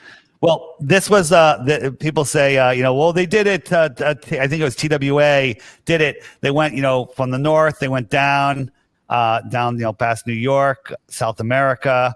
They allegedly went to the South Pole, back up through Madagascar, up through Europe, and around. And that was circumnavigation, the longest flight. I think it was 46 hours and 30 minutes. Wow, that's amazing. On a flat Earth, where'd it go? On a flat Earth, it looks like this. This is all they did. And they said that they went around the globe. They just flew around the flat Earth. Right? And then people just buy it because they're unable to think deeply. Jaron did. You know what? I actually think that they're using frequencies and all the metals in our body and stuff and the nanobots. And they're actually making it so people are unable to think. Now, that's just me. I'm all about keep your body detoxed, get those heavy metals out of your body, do whatever you have to do. And I think that's just something everybody should do. I think the chemtrails has a part to play in all Oh, that. huge part. All right, you can make me small again, please, Sean. Who hasn't gone? Is there more people in the back? Did Karen B get in? Aloha, did you speak yet? Aloha hasn't spoke yet. Keith. Hey guys, how are you? No, I Good. I don't need to preach to the choir, but I will say this. The only thing worse than an atheist denying science is a Christian pastor denying the Bible and science. That pisses me off. But anyway. I like it. For those of you that don't follow him, he's on TikTok, Aloha from Florida. He's also on YouTube, and he does these short rants that are great to share with everybody else. Anything else, Keith? That's it? Well, Keith, you've done observations as well, correct? Yeah, I do them, down here where I live. We just did a meetup. Anthony Bear was here for it. We were shooting the condos in New Smyrna Beach from Ormond Beach, and that's 30 miles. But I see that all the time on a clear day. And then I'm down at the ocean a lot at night, and I see these tiny little fishing boats right up on the shore over 10 miles away, straight north of me. So, yeah, I see I have my own observations here where I live in Ormond Beach for sure. And it's the same thing over Lake Michigan. It's the same thing over Lake Islemere. It's the same thing over Lake Balaton. It's the same thing. We've got an observation here as well. I live in northern Alicante, and we've got the island of Ibiza, which is 90 kilometers, which you can see on a clear day. You should be able to just see the tippy top of it, but you can see all of it. So yeah, we've got observations here in Spain. Keith, Sean, are there people in the back room that need to get in? Does anyone need to step down? I gotta go anyway. You can drop me if you need to. You can drop me. I'm good. I'll just listen. All right. Yeah, me as well. Thanks, Dave, for hosting this, man. Appreciate you and appreciate everybody here. Hey, good to talk to you, Zen. Good to see you. A legend, Zen. All right. Well, you guys can just close the window and you'll be out. Thanks, Zen. I just want you All right. guys to know. And now you can let if some I new people in. leave- I just want you guys to know if I leave, it's not because I'm not a flat earther anymore. I just had to go. Okay? Matt has his 19th kid in the oven. I'm not renouncing anything today. Well, there's only one way he could afford all of those children. He's been compromised. No, really nice guy in a black suit and sunglasses showed up and just hooked me up with this crypto tip, and it paid off. All right, don't speculate. We're not speculating. Dude, you don't even want to joke about that. He'll need something from me in the future, but he hasn't. I haven't seen him in a while, so He'll call on you when it's time. Real quick, guys, everyone that's waiting in the back room in the green room, for whatever reason, the green room is glitching and it's not letting me pull people in. So I'm going to disable the green room and then just try to manually come back in the studio with the link that you've been provided. So I'm sorry that the technology is not working smoothly today. Also, I just want to say thank you to everyone that's dropping super chats. It looks like a couple of them are actual questions for people on the panel. Are you guys okay to take questions today? Yeah, sure. Bring them on. Right. All right. So everyone in the green room, when you get kicked out, come right back. So this is the first question up here. It looks like it's from me. Yeah, Dr. Shiva and Epi Dave agreed to meet in June. bring 10 FE guys and 10 mainstream scientists to decide an experiment measurement to be published in a paper. And it looks like the person's asking about proposing the forced align physical Earth measurement. I love that. The forced align is a good test, in my opinion. There's several, but Dr. Shiva is very full of himself, and he hasn't responded to me once since then. I don't think he was serious. So hopefully he'll step up. If you want to, Mind Shock just did a breakdown of our talk. It's pretty funny, and you should watch it. So, but if he does reach out, that'll be one of the ones I propose for sure. Hey, I like Austin Witsit skip zone test that he talks about. The long distance frequency. Yeah. Where you would have these skip zones, and if it's a globe, you would definitely have skip zones, and if it's not, you won't. Well, that's what microwave tests are for. Yeah, that's what it's. I'm pretty sure that's what Witsit proposed, was a microwave transmission test over large bodies of water, and then you calculate the skip zones that you would encounter, and if we encounter those, then that's evidence for the globe. If we don't, then that's evidence for flat Earth. How do we explain what Jaron observed with the SpaceX? He didn't see it for like a minute and a half, and that was his proof of curvature. Has anybody addressed that? Yeah, I did, and he shot all over it. When you look into the distance, the atmosphere, even without clouds, will condense and look like it's at your eye level, but in reality, it's thousands of feet above your eye level, even just a couple thousand, right? And so it looks like it's at eye level. I've made videos on that. I've shown them. And so when you look out from your point of view, your vision is going straight out over the water to that horizon, and the rocket comes up. But in reality, that horizon is a couple thousand feet in the air. And if the rocket's beyond where that opaqueness is, that diagonal line is still going way, way up. And so it won't be until it crosses that line that it appears to come up out of the horizon. He knows this. Okay. He knows this is true. He's seen it a million times. I don't get why amnesia, something happened.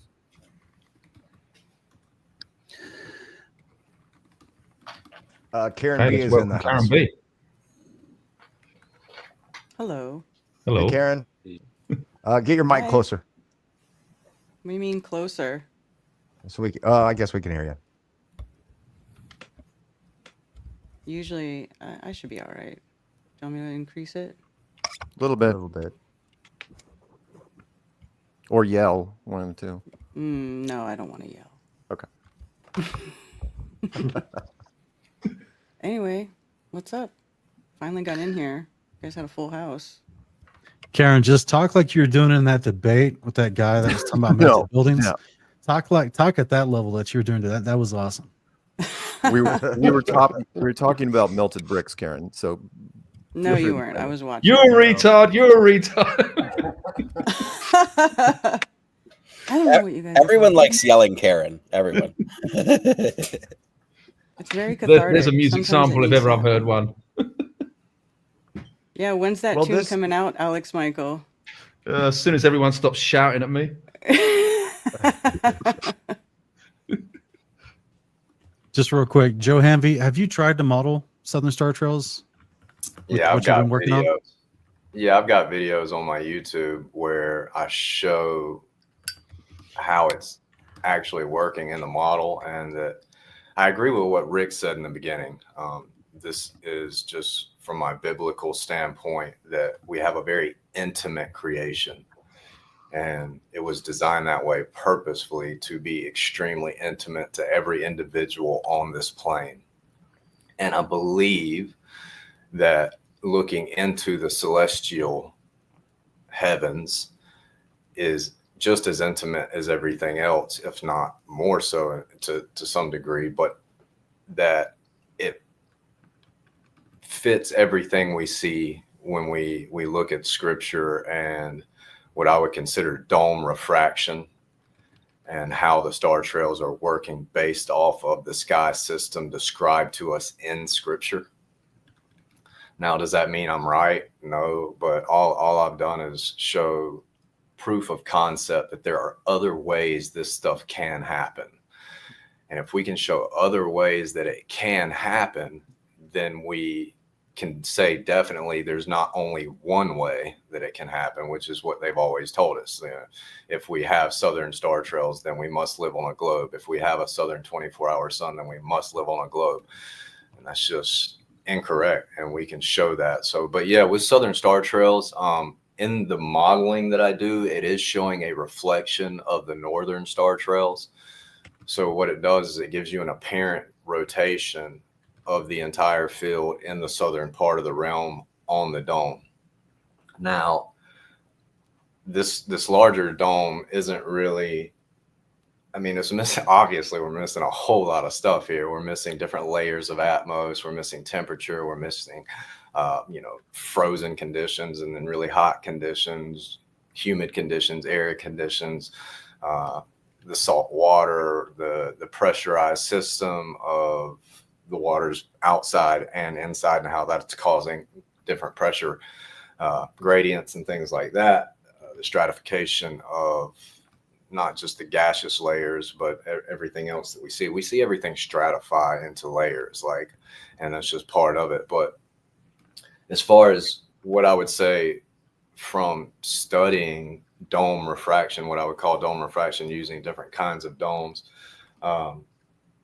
the southern star trails make perfect sense. Like if even if you take like this glass dome and you draw circular patterns on a paper, perfect circles starting from the center and working your way outward, and then you take at the outer edge of those circles, the last circles, and you just draw arrows in one direction, and then you look at that through this glass dome, you're going to see at the equatorial line this kind of straightening to where you have an arc in the center, and then a straightening at the equatorial line, and then an anti-arc beyond that. So it's just dome refraction that's causing the way we see the lights in the ceiling above us. And it's really not that complicated once you've spent a lot of time shining lights through domes and playing with different kinds of lights, diffusing different kinds of lights, lasers, using prisms, and all kinds of different things within a dome scenario to see how these things can quite easily work, just like we see in real life. So, and the cool thing is it fits the biblical description of what I think is Job 37:18. It says that it's like a molten looking glass, like a bronze mirror is another translation another translation is like a cast metal mirror. So Joe, have you seen the Veritasium video about him creating rainbows with the globular sphere? Basically a crystal ball. He's using a crystal ball, shining light on it, and creates the rainbows of different types, and he tries to break it down and everything. So I'm wondering if that type of same experiment could be modeled with a hemispheric type dome like you're doing as well. If you haven't checked it out, check out Veritasium channel. Yeah, I've seen that. I've already done rainbow demonstrations with this. So yeah, it's easy to do. Now, real quick, Joe, I'm sorry to interrupt you. Just real quick before we get too far off what you were saying. Now, when you first started modeling this back in what, like early this past year, or like a year ago, like the spring of 2024? I think I actually started the modeling probably 2021 or 2022. Well, specifically trying to create a 24-hour. Oh yeah, that was probably July sometime.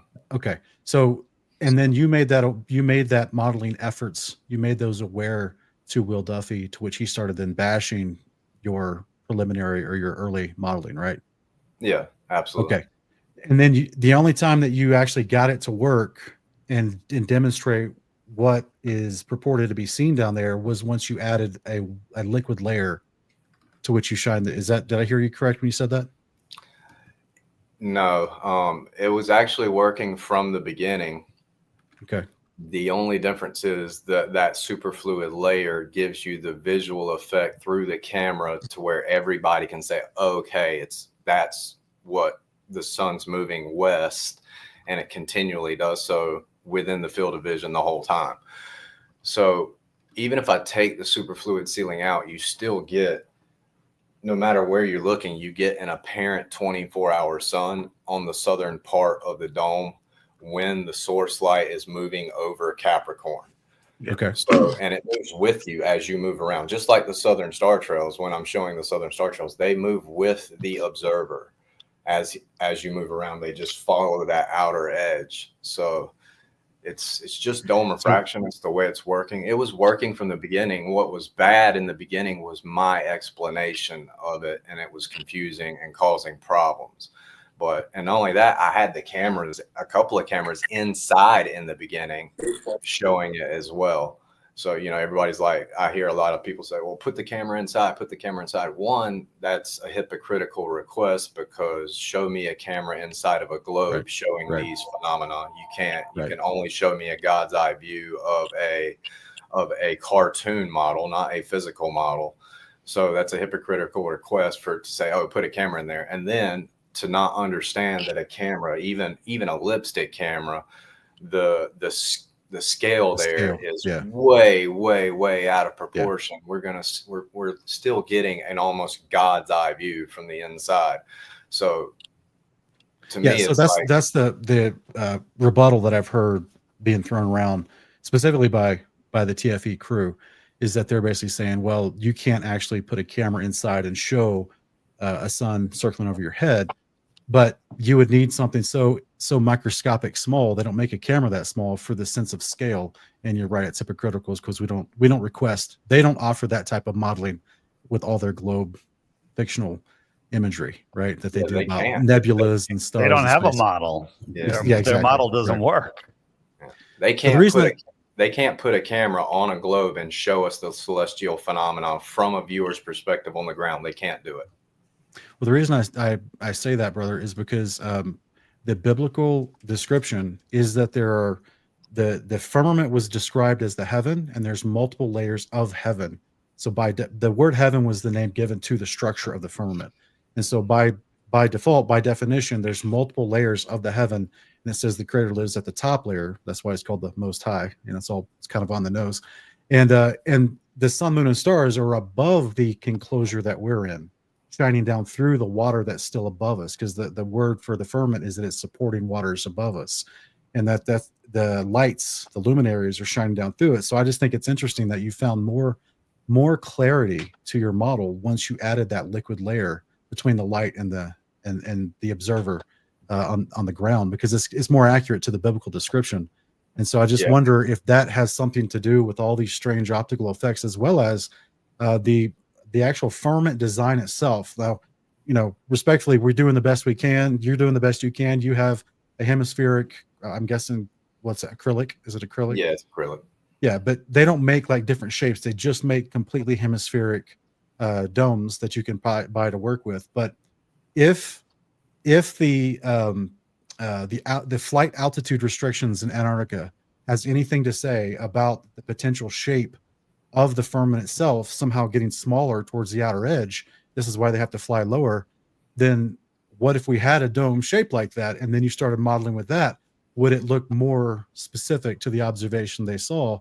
There's just a lot of things we're still testing, still working on, and to throw all the other proofs out just because this thing is still in experimentation and still being modeled and still being, you know, tested, I just don't get it. I don't get it. I shared a video a while ago about a satellite company whistleblower talking about how when they send a signal up to the dome, normally if you have a mirror, if you have like a flat surface, you send a signal up at a 45-degree angle, it'll bounce off at a 90-degree angle. But with the firmament, when you hit it with a microwave signal or whatever, it'll bounce back in the exact same direction that it came from, no matter what angle it hits from. So these reflections that we're seeing, we don't even know how they're going to react, because the firmament isn't like anything we've ever had experience with. You know, if he's telling the truth. So one thing I think is really interesting, Sean, is that even with this, like, I'm working on a video to show it. It's kind of hard to really capture it because it's just a very minute thing that it's better to see in person. The light layers out in this single dome into 7 layers. I think I sent you a picture of it once. Yeah, and that wasn't really that great of a picture, but there's definitely, just in this one dome, there's these 7 layers that show up consistently. And I just find that very interesting. Yeah, just like there's 7 colors in the rainbow that's reflected. And yeah, there's a lot of 7s all throughout Scripture. It's interesting.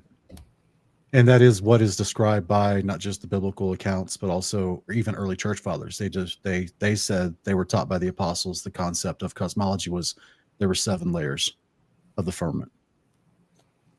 We live at the bottom. So we're at the bottom floor, creators at the top floor. I'm not sure if you just covered this, but do you ever wonder what kind of lighting effects, what kind of refraction effects, or what kind of apparent effects you would get from using a much lower dome? I mean, you've got the classic snow dome there, but what about using something a lot sort of more what would be the word, not more shallow there, More proportional to the dimensions of the Earth. Right. Yeah. Well, yeah, exactly. But that's what I was saying. Where when they shoot a signal off of it, like if you shoot a signal like this, you would expect it to go like that. But they're saying when you hit the dome, it comes right back. So that's interesting. That's interesting. I wonder what sort of light effects you'd get if the dome was a lot shallower and a lot lower in height. I wonder what kind of effects you'd get. Yeah, I have this little glass dome that Gene edited sent me. Yeah, and it's kind of interesting because it has this flat ceiling on the inside, and it kind of has this cavity, which would kind of be, just the livable air to where that first superfluid layer starts. And just playing around with this and looking at how light works in it, it shows the 24-hour sun in Antarctica. It kind of gives us how the sky does this two-way mirror effect from either side. So yeah, I mean, and this one is more angled at the edge versus coming straight down in a 90 like a hemisphere. So I think it would be something more similar to that. Yeah, I don't think it's quite as. I mean, biblically speaking, is there any mention of the height of the dome, of the apex? Is there any mention of height at all? Not that I'm aware of. No, it actually says it's unsearchable. Right. Say that again. Unsearchable or unmeasurable. Measure the height of or the width of the earth. He'll take away the promises of Israel. There you go. Hey, real quick, guys. Michael Solomon just joined us here as well.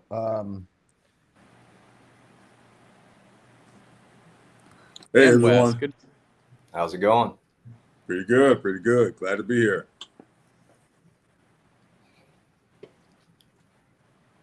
Michael, is there anything you want to add to the stuff in a while? Yeah, that's right, brother. Good to see you. Anything that you'd want to bring on your globe proofs, and I've been privy to see your presentations at Take on the World and things, and I always thought it was very on point and very on site. So, anything you'd like to add or say? I mean, it's the one thing I like about enclosed cosmology. The truth of enclosed cosmology is it's so incredibly observable, and so the videos that I have done, which all of them are on YouTube. And by the way, you can actually have the actual files too, if you like. So anyone who wants the actual files, I'll send you a link, because I just offer those for free. But one of the things I really like is that there's so much evidence that's direct and indirectly empirical. And one of them is one of my personal favorites is crepuscular rays. So because it shows so much of the reality of enclosed cosmology. Globers will say the crepuscular rays, if you fly in an airplane above those clouds and you can see through the holes in the clouds, that the rays will be parallel. And okay, I'm not sure if that's true, but if it was true, that proves that they're crepuscular. Because if you go up there used to be pictures you can see from the top of the Giza pyramid where someone took a picture from the top of the pyramid down one face, and perspective makes the lines perfectly parallel. Mm-hmm. So if you're in an airplane and see rays going down that are parallel, in reality, they're crepuscular, but parallax is making them look parallel. So if you see parallel rays, welcome to flat Earth. Welcome to a small local sun. I can see that. I showed yeah. No, go ahead. I want to show real quick, Sean, if you can make me in the big box again. My first experiment, with going around Antarctica, in the way I mentioned, I think that is a good one. And I'd love to hear somebody say, no, that, find out why that wouldn't work. The other one is my gyro, right? We have a hallway. We got a gyro. I walk down the hallway. It's going to stay parallel with the floor. If I run the gyro this way, it's going to stay parallel with the walls. If the hallway turns, the gyro is going to stay parallel with these walls. And then as I go around the corner, it'll be perpendicular.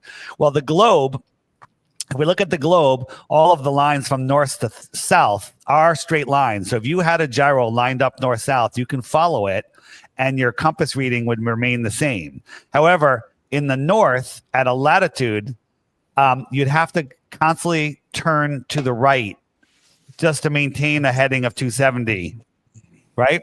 And in the south, heading west, you'd have to turn to the left to maintain a heading of 270. Okay, this isn't a theory. This is a fact, right? The problem is on Earth, on a flat Earth, both airplanes, north and south. Whoops, what's going on, Zero? Hold on. They would both have to turn to the right. Now, Mark, you can comment on this. You've had some Navy guys on that talk about when they're trying to dead reckon west in the southern oceans or east, they have to constantly keep correcting to the north. Yeah, absolutely. Yeah. So I think this is as long as you can determine that you're dead reckoning, if in the south, if west pulls off to the right, Earth is flat. If west with magnetic west pulls off to the left, Earth is a globe. There you go. That's all I want to say. The hard part is proving that you're going straight, and that you can do it with a gyro compass. But it wouldn't take long. It would take one day. It would take a couple of hours. You got to fly a couple 100 miles in the south with a compass, with a gyro that's proving that you're going straight. And then the magnetic compass will just peel off to the right, proving the Earth is flat.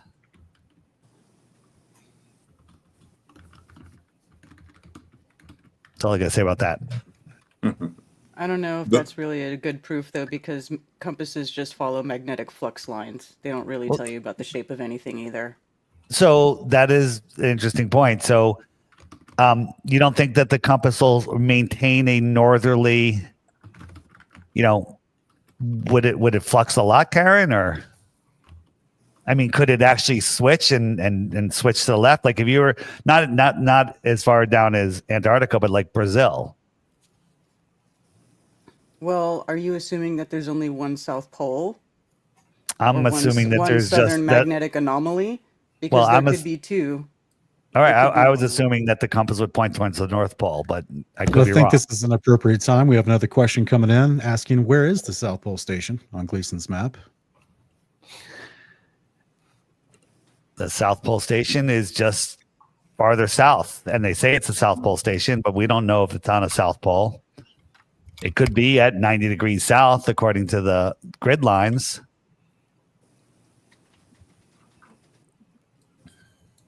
The question isn't, you could say the same thing about anything on the Gleason's map. Where is McMurdo? Wherever they say it is, but we have to go on their word.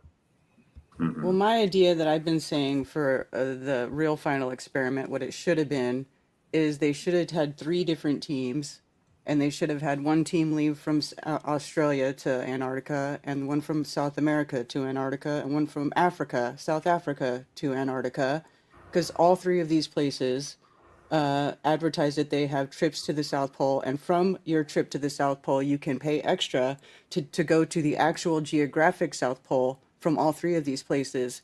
So if they really wanted to end it, they could take 3 different teams and leave from those 3 different locations, and everybody go to the South Pole, and everybody rendezvous at the actual geographic South Pole at the same time, all coming from different areas. One trip, boom, let's prove it. Let's do it. That's the best I've heard thus far. What can I just throw a wrench in there just for testing sake? What if the landmass that they're calling the location of Antarctica is just its own landmass that is south of South America, but it can be circumnavigated and can be reached from multiple destinations? This is why I was asking earlier about how can we verify the plane routes from government employees that go to like the Australia and Casey Station, which supposedly is on the other side of Antarctica. Like, how do we verify how long it takes them to go? What do they know? Are they hitting trade winds? Is it a complicated flight? Do we have flight route data for them? Because even if they all just assembled already on the continent and then went to the center of it, that doesn't prove that the continent is still at the bottom of the ball. It could just be a landmass below South America. This is true because the same that old encyclopedia quote from the Encyclopedia Britannica that talks about a dome 13,000 feet in Antarctica, that same quote says that Antarctica is its own landmass. Right, just like the next sentence. But nobody ever talks about that part. They just talk about the dome at 13,000 feet. But in that same paragraph, it says that Antarctica is its own landmass. So I don't know. That's a good question. And one of the things that's interesting, you brought that up about the height of the dome in that encyclopedia. Who was it? Founded Earth Brothers was talking about the height going into Antarctica was at 10,000 feet, not at 29,000 feet.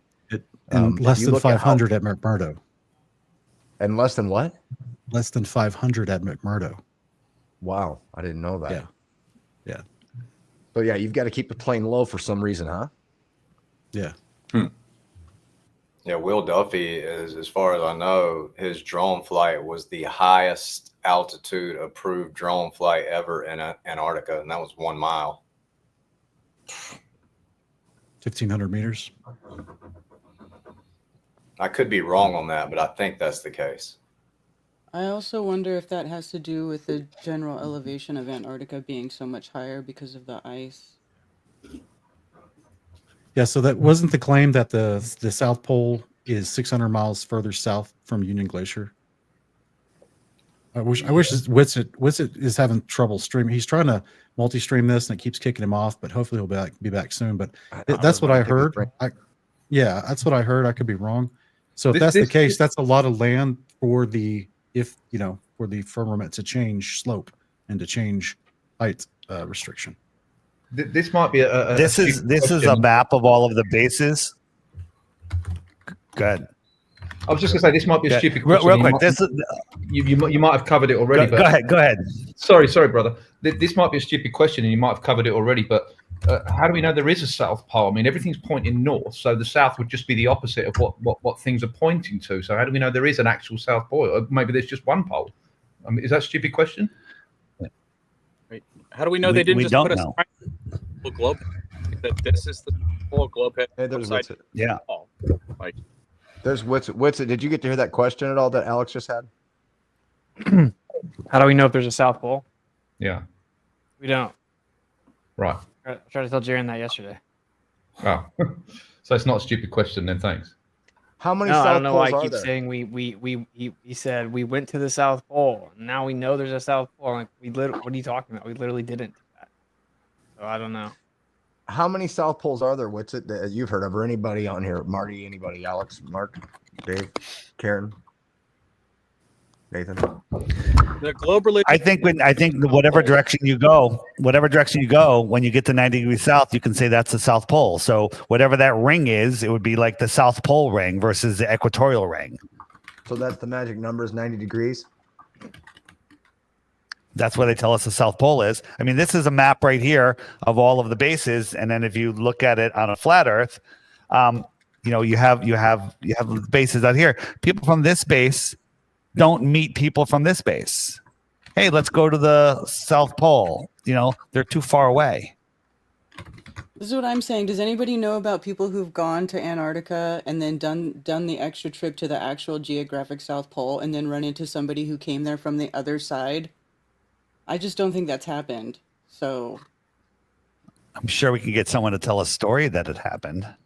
If you go to antarcticguide.com, it says that there are actually at least 7 south poles, according to AntarcticaGuide.com. That's what I was getting Nice. at, Nathan. Thank you for looking that up. Geographic south pole, a south pole rotation, a south celestial pole, a south magnetic pole, a south geomagnetic pole. Whoever's typing, hit mute, please. Yeah. A south pole of inaccessibility and a south pole of cold. Those are the 7 known south poles. But I got a video I posted 2 days ago. It's got almost 100,000 views. I was 5,000 feet in elevation. I took a solar filter to the sun. I got an hour-long time lapse of the sun shrinking into a little red dot. And I'll show you guys that video if you want to check it out real quick. You did that with the infrared camera? No, I got infrared of the sunset too. And you can see the shadows from the sun changing direction at the last couple minutes of the sunset. I've never seen that before.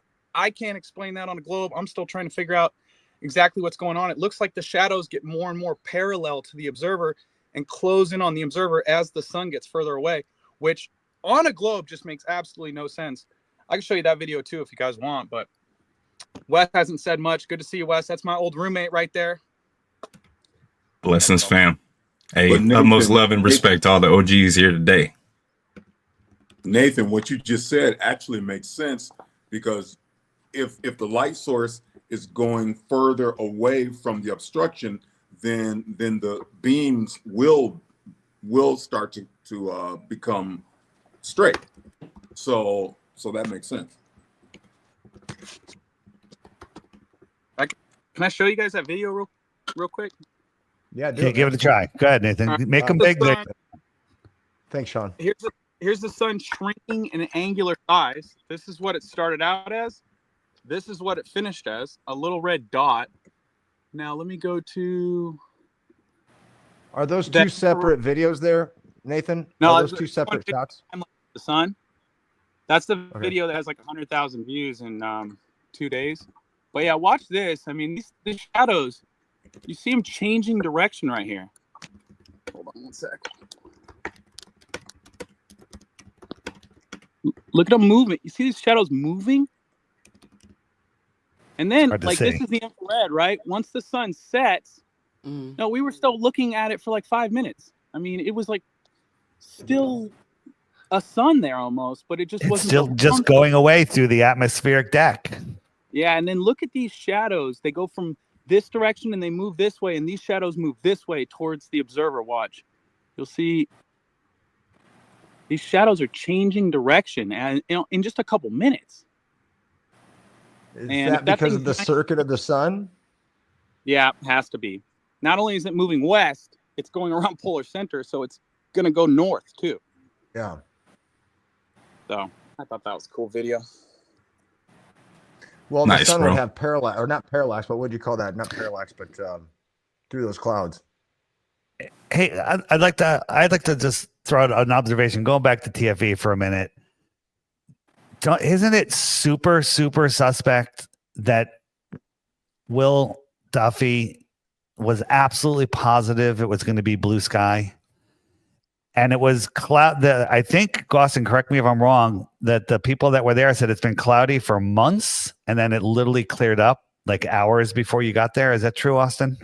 Yeah. They said it'd been cloudy pretty much every day that they had been there. And then you guys got there, and we have 9/11 blue, which I'm now changing to Antarctica blue. It was weird. It was Weird, really, it just was literally weird. 100% clear. Like the next day, you were at least still seeing like random clouds. You know, like normally you would say it's a clear day, but there's still like random clouds.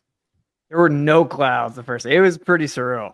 And then it got really cloudy later the second day.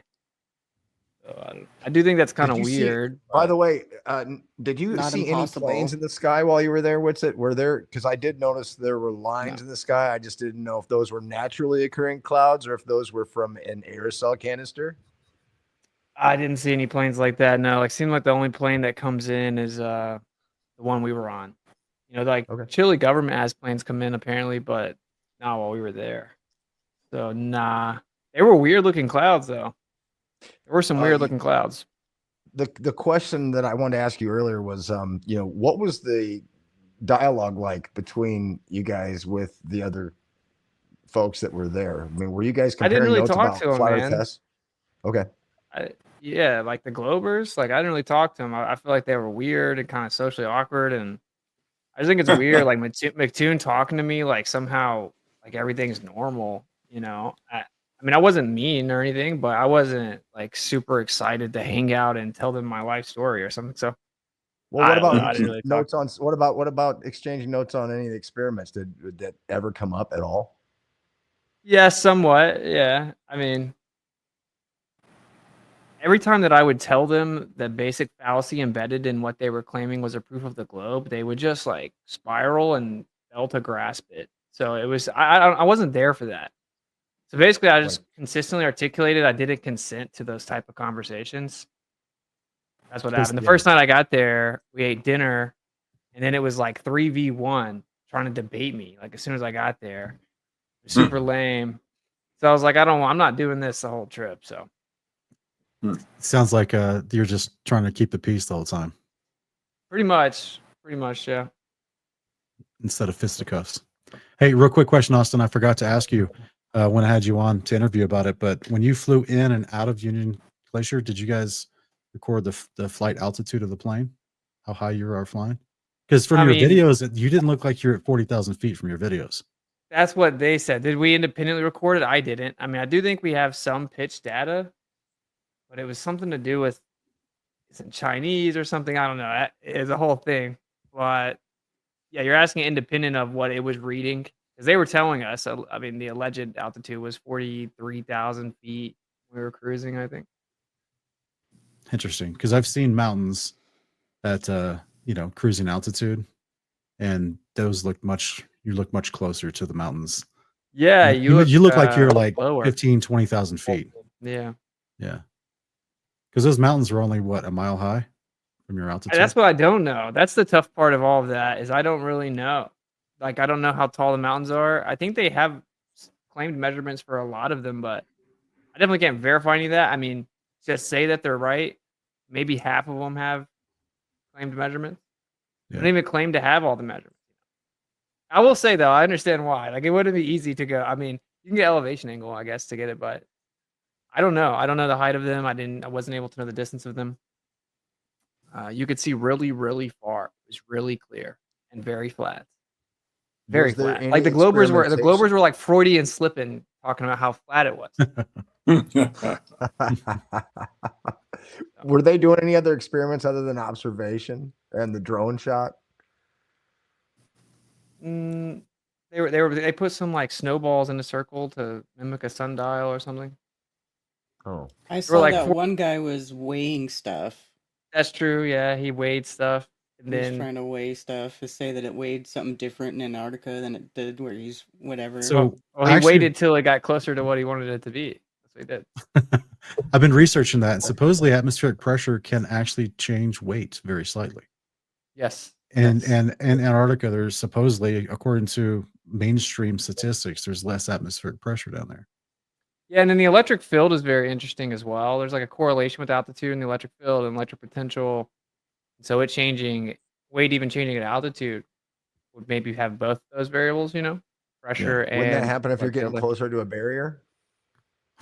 Maybe, yeah. I wanted to say when someone was asking about the South Pole, I mean, if anyone's ever seen the torus field depiction of like a planar flat Earth, that would actually mean that the North Pole is like in the sky. So if you imagine the torus field, that means the two poles are right there in the center on either side of the center. So technically the North Pole would be in the center up above us. South Pole would be below us. I'm not saying that's what it is, but I'm just saying that's the way that the torus field actually works. I mean, there are quadrupoles, monopoles. I mean, not monopoles, but quadrupoles, octopoles, whatever. So it could be a different manifestation of a magnetic field, but like the typical torus field, which I do like a lot because of the sacred geometry, the planets fall right within it and stuff. Then the North Pole would be in the sky. So we have a compass that kind of goes towards everything's converging down in the center of this torus field. So the needle kind of dips down towards where that's happening. I think that would actually explain the shifts in the magnetic field as well.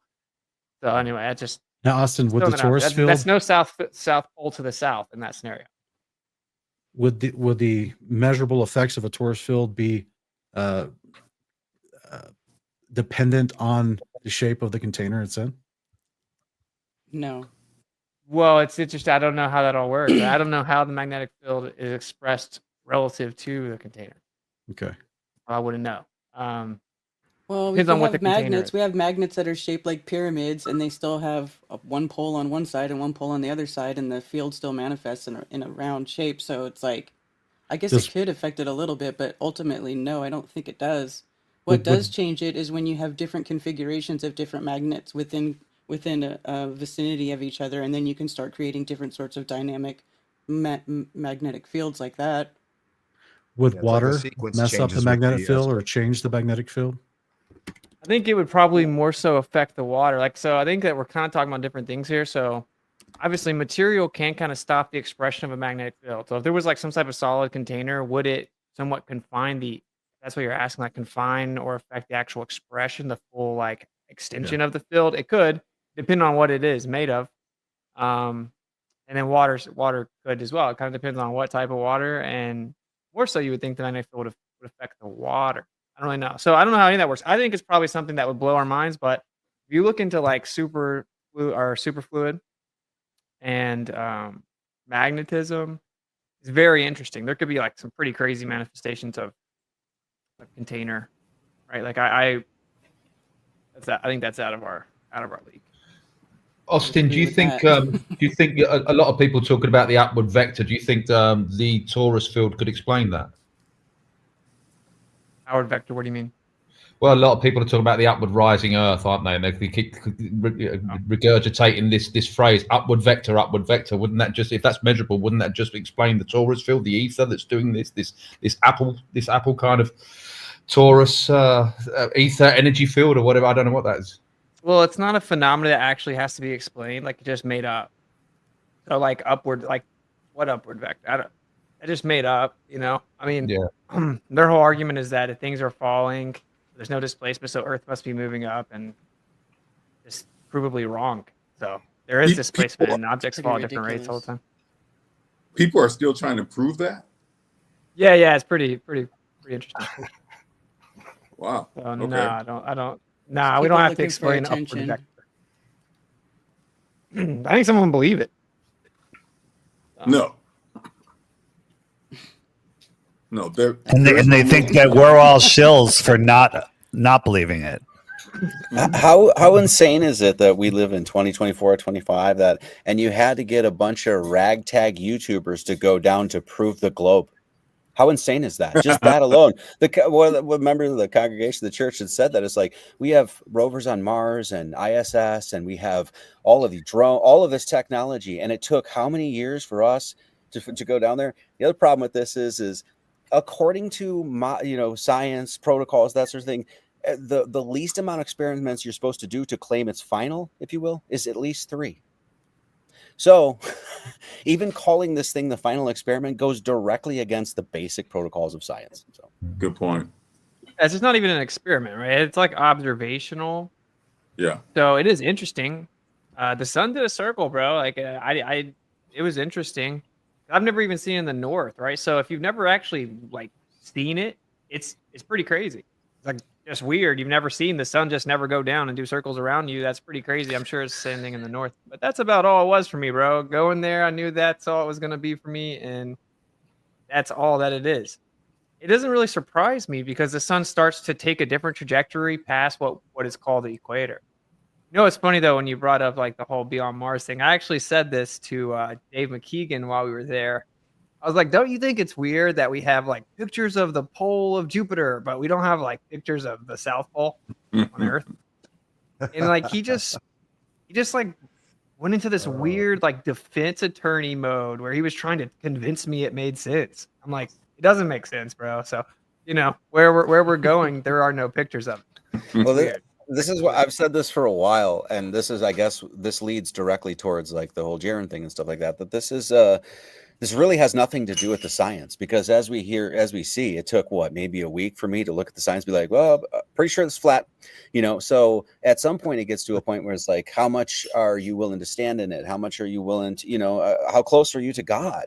I mean, that's essentially it. And so I see a lot of the people that actually walked away from this. I see them as, well, I mean, especially with, I don't want to name any names, but you know, especially if you're a Christian, you're walking away from Christ. That's what you're doing. You don't make no mistake about it. So I always try to remind Christians that Jesus doesn't promise to come back through a Thanos portal with an Infinity Stone. It says he comes back to an opened heaven, an open firmament. So real quick, thank you, Dean, for the super chat. I think this one's aimed at Witsit. When you were in South America, which way did you look to see the sun? Because if the sun only goes down to the Tropic of Capricorn, you should have been south of the sun. Yeah, so I looked every direction to see the sun because it did a circle. No, in South America. Oh, yeah, we were looking south. Yeah. I don't know. This guy thought this was this big gotcha. Yes, we get the argument. We get the argument from the Globers. But again, on a flat Earth, the sun has to be in a apparent position. Wait, Austin, at noon in Chile, were you looking north or south at the sun? Probably north, right? Good question. That would be north. That would be north.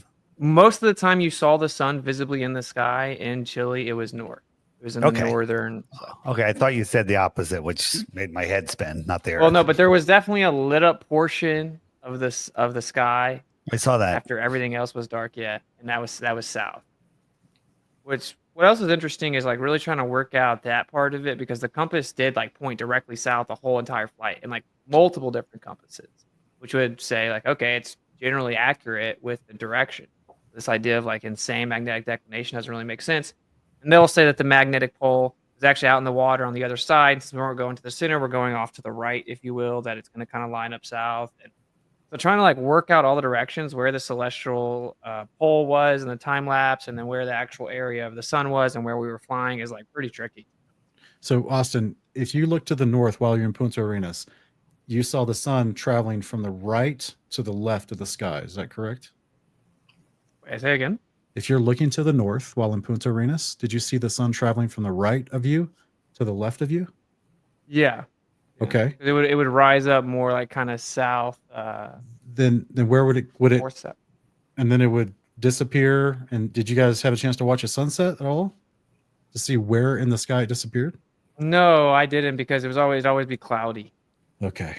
So I didn't actually see the sunset while I was there. And I was trying to get up at like 5 every morning to look at the sunrise. That was very difficult as well. There were always clouds. So we need someone in Punta Arenas to film consistently for like 3 weeks, the sun setting, so we can actually plot where it actually sits. Cloudy. Look at all the videos from Antarctica, from Union Glacier. They're all cloudy. Very few blue sky.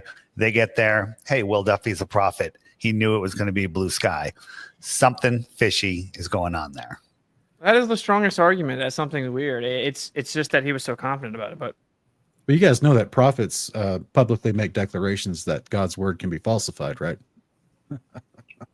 Sorry, that was super sarcastic. Duffy did a debate with was it Flatzoid, right? He did a debate with Flatzoid before the trip, and during the debate, someone asked in the live chat, "Could the Bible be falsified by what you see it?" And Duffy said, "Well, I don't know the context you're asking, but yes, the Bible could be falsified."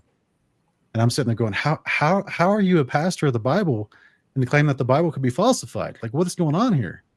Anyway, that gets at me badly. that's weird. Not surprising though.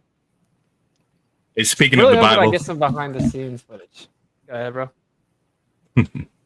I just want to jump in here real quick if I can. Can you hear me? Can you guys hear me? Yeah.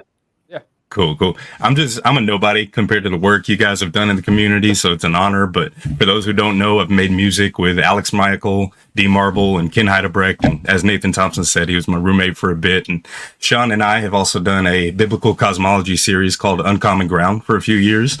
But so ultimately, we're talking about God's creation, and his creation model is intimately connected to the biblical faith and the promises made to believers. It's the setting of the story where it all takes place, right?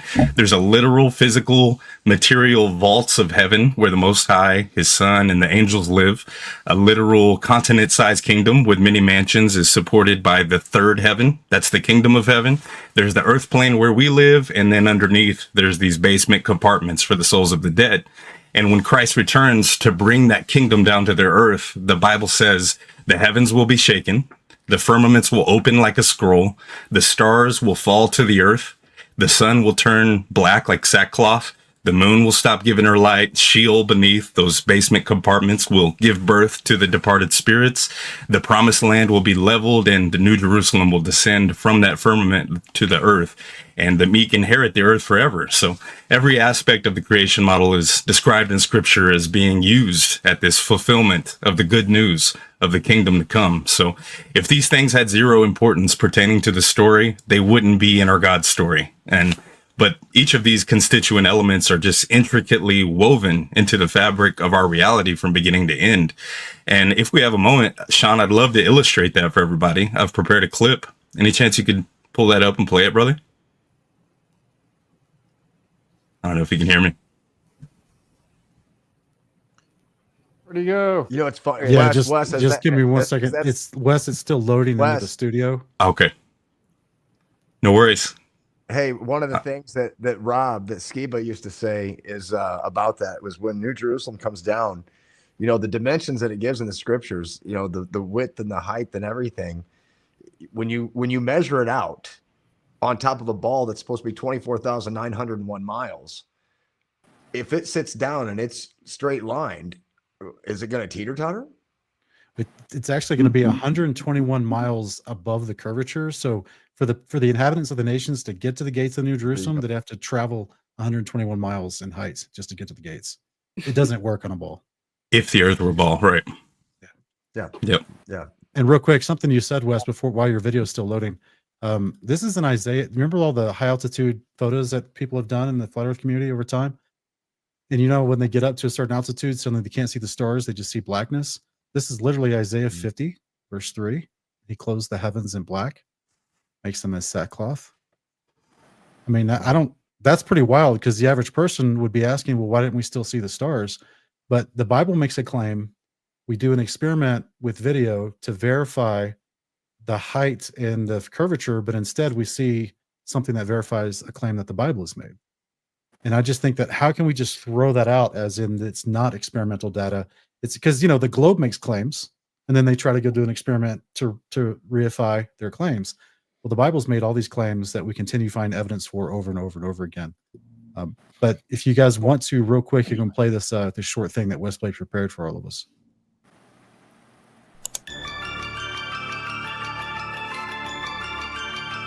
In the beginning was the Word, and the Word was with God.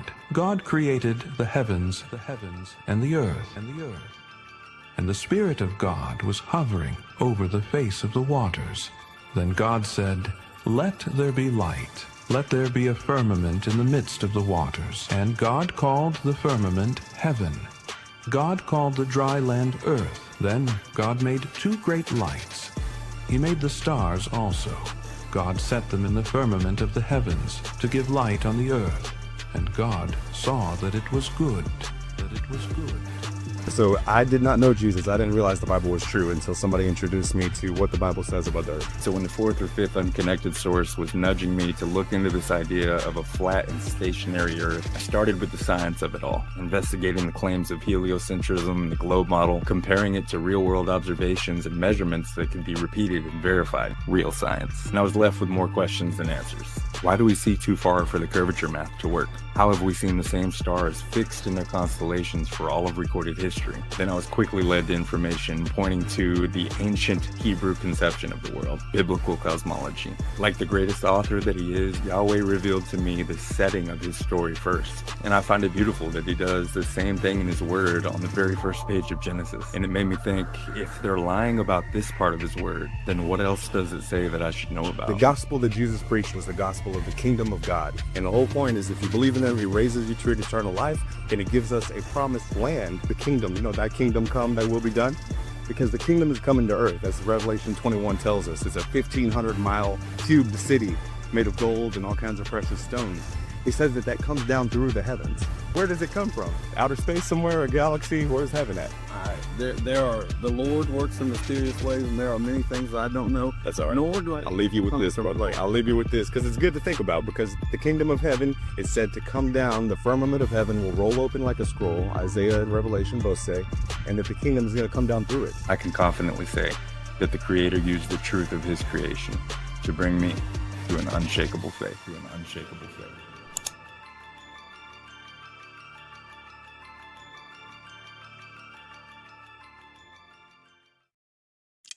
Hey, thank you guys. I just wanted to help illustrate. I hope that helps illustrate some of what I was talking about. I appreciate you checking it out. It's awesome. Is that on YouTube? I'm putting it on YouTube today. Yeah. Will you send me a link when you do? Absolutely. All right. Thank you, Dave. Appreciate it. Yeah, man. Thanks. I wanna get ahead of Duffy's coming out with more and more proofs. He did these experiments, and one of them he's taking Creaky Blinders, whatever that freakazoid guy's name is, who's putting up a balloon.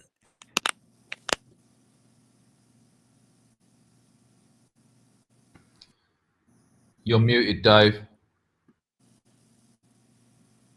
Was I muted the whole time? Was I muted the whole Just time? now. Or No, we said he's putting up a balloon and then it cut out. yeah, he's putting up a balloon and he's going to show us curvature. What he doesn't realize is there is no hump curvature, even if we live on a ball. So here we are. Here's the horizon. I'm going to put a guy here. I'll put a red line in the horizon, take out the picture, and then we're going to go to a top-down view. So when he looks to the horizon, his eyes can only see that far, right? When he looks left and right, those two lines are longer than the center one. That's not how we see. We see like this. So when he goes up, there will be a curved horizon that you can put a straight line against, and it will be curved because you see in a curve, your head in the middle of a hula hoop. That hula hoop is your horizon. It's curved, right? And when you're up, you can see that curve even better. So that's what they're going to show us. They're going to say that's curve. People that don't think about it go, wow, there's the curve. No, because get a yoga ball or a basketball, get a piece of string, hold it at the center, at the top, and then get a pen and draw a line all the way around. Every point on that line is at the exact same height to the observer. There's no hump. There's just a flat curve. Flat or round, we see the horizon the same way. So that doesn't prove the earth is flat. It proves that the curve that they're talking about works on both models, right? In my last video, I showed the sun on top of the clouds and everyone's like, oh, he's using the sky as proof. No, I'm just using the sky to debunk the sun under the clouds. Look, there's sun over the clouds also. So there you go.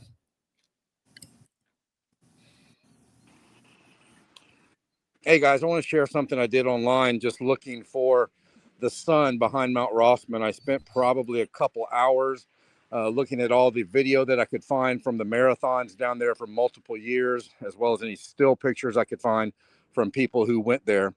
And none of them showed the sun behind Mount Rossman.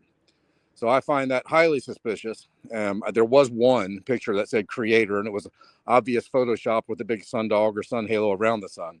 But that's highly suspicious to me that I can't find any video or still pictures from anybody from multiple years showing the sun behind that mountain.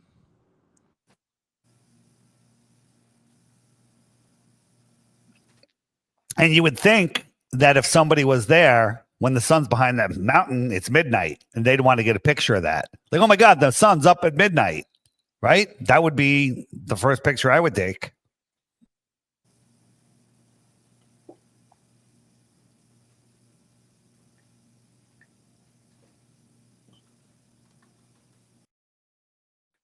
Okay, a little silence there, a little break. Nathan Thompson, are you there with us?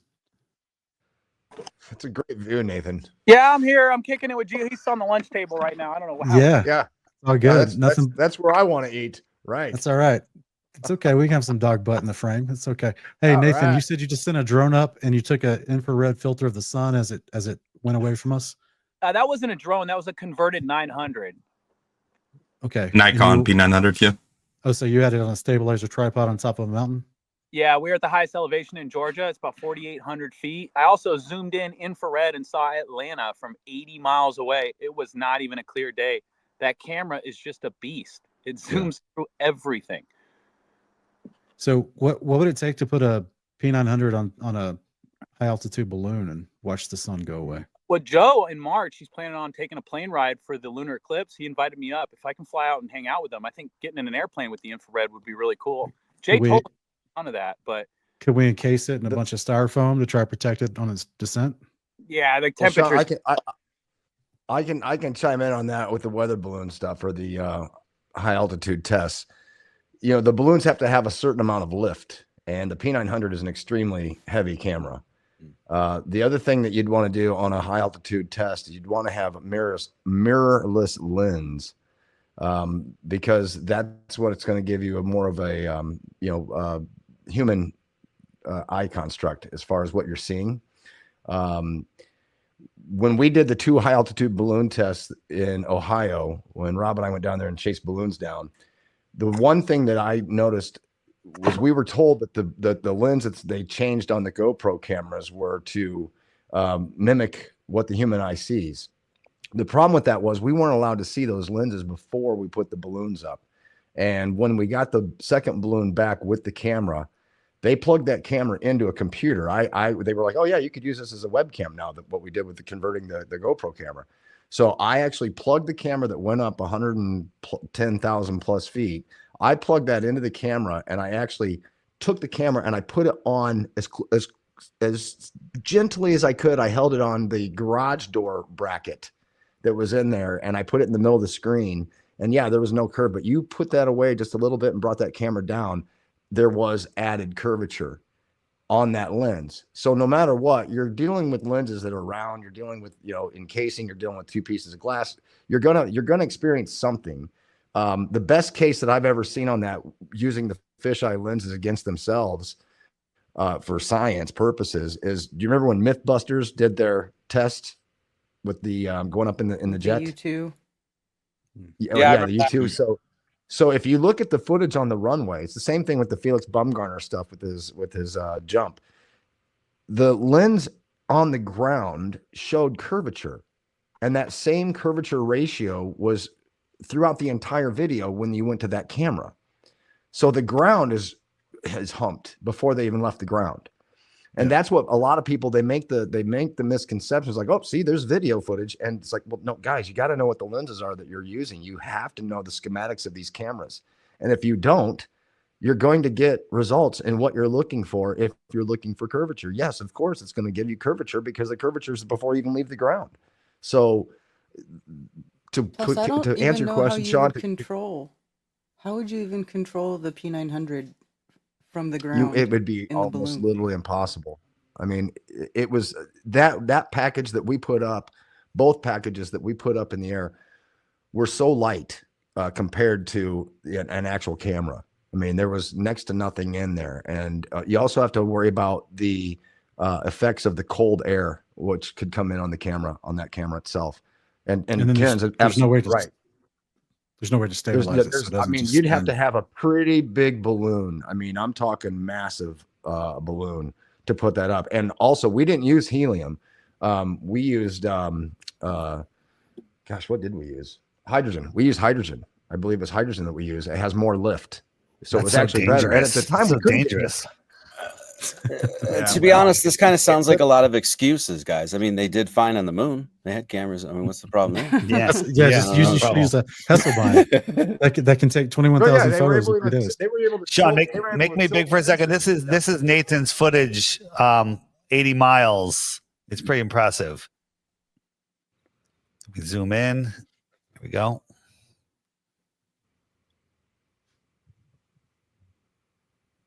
Welcome to Flat Earth. Yeah. Look at that. There it is. There you go. All right. Thank you. Thanks. Dave, Mark. Thanks for being here, Jay brother. Tolan. You should bring up some Jay Tolan infrared footage if somebody could, if they have it handy. Mark had to bounce. He had to go to an interview, but we appreciate him jumping on, as well as everyone Thanks, that's been on here today. Yeah. Can somebody bring up some Jay Tolan? I I can't do before it. I from my go. location. Yep. I wanted to read something. I actually want to give a shout out to Lowry for reminding me about this, because I don't know if anybody brought this up, but Zetetic Astronomy from Lady Blount, like they talk about all the sky observations. You know, we've known for a very long time what the sky does through observations. That's how we know anything about the sky. That's why I made a video that says that the globe model does not predict eclipses, because actually flat Earth doesn't predict anything either. All of this is known from records, from observations that have been done over the hundreds and hundreds of years, from cannons and ephemerides that keep from people taking copious notes and very detailed measurements of where these objects are in the sky. So all we can ever do with the sky is observe it. And they also knew, these people who back in the day were flat earthers, and they knew that the sun circled over the South Pole. And in the book, it describes the motions of the sun in the north and the motions of the sun in the south. And it talks about that sort of contradiction there. And there's a paragraph here that talks about it, and I think it's really appropriate. So it's short. It's after talking about the motion of the sun in the south. It says, these southern Zetetics know that the earth and sea are horizontal and stationary, yet they are candid enough to testify to celestial motions which some illogically think are opposed to this great fact. But one fact can never contradict another great fact. Both must be true. Zetetics, therefore, in the north must be candid enough to accept the facts on the celestial motions in the south, just as we wish globularists would be candid and reasonable enough to accept the well-known fact that water is level and the earth therefore a plane. Only those who are candid and sincere will arrive at all the truth. Though they may not obtain it all, they certainly will obtain much more than those who are not candid. So that's a really good testament to the fact that we've known about the motions of the celestial bodies in the sky, but we also know through direct measurements of Earth that it is level and stationary. So, this argument has been put to bed 130 years ago. That's it. Go ahead, Karen. Sorry. It's just it's sort of hard for these people to maybe come to some sort of conclusion or rectify that in their mind somehow, or to make it work. But if you think about it, humans, and this is something that I was listening to Zach Good Times for All on Ironworks the other day, and he said, well, humans, we want to be free. We want to be free and independent, free beings, right? So if we see a fence, we try to climb it. If we're in a box, we try to get out of it. That's just human nature. So if you think about what the sky is doing and what this place is, and the Creator knowing that, creating us in the Creator's image, that if we saw a fence or a visible barrier, we would try to get out of it. So if you think about the way this place was made, so divinely created, it's created to keep you here without you thinking that you're in a cage. And you're not in a cage, because even if you live your entire life and you travel over the entire plane, you spend your whole life traveling, you are never going to see anything. You're never going to see every place that is on this earth. You're never going to experience everything there is to experience. You're just never going to do it. So, when people try to describe this place as like a prison planet or something, I just don't see that, because you can go around. The only thing keeping you from going certain places is other human beings with ill intent. It isn't the Creator. And, and I think that it's just sort of a really brilliant sort of mystical, magical realm we live in, where it keeps us here, but we don't feel like we're in a cage. And everything is here for us. Everything is provided for us. We may never know the mechanics of how the sky works, but I think it's important that this realization has brought all of us to, is that this place was made for us. It is a divine creation.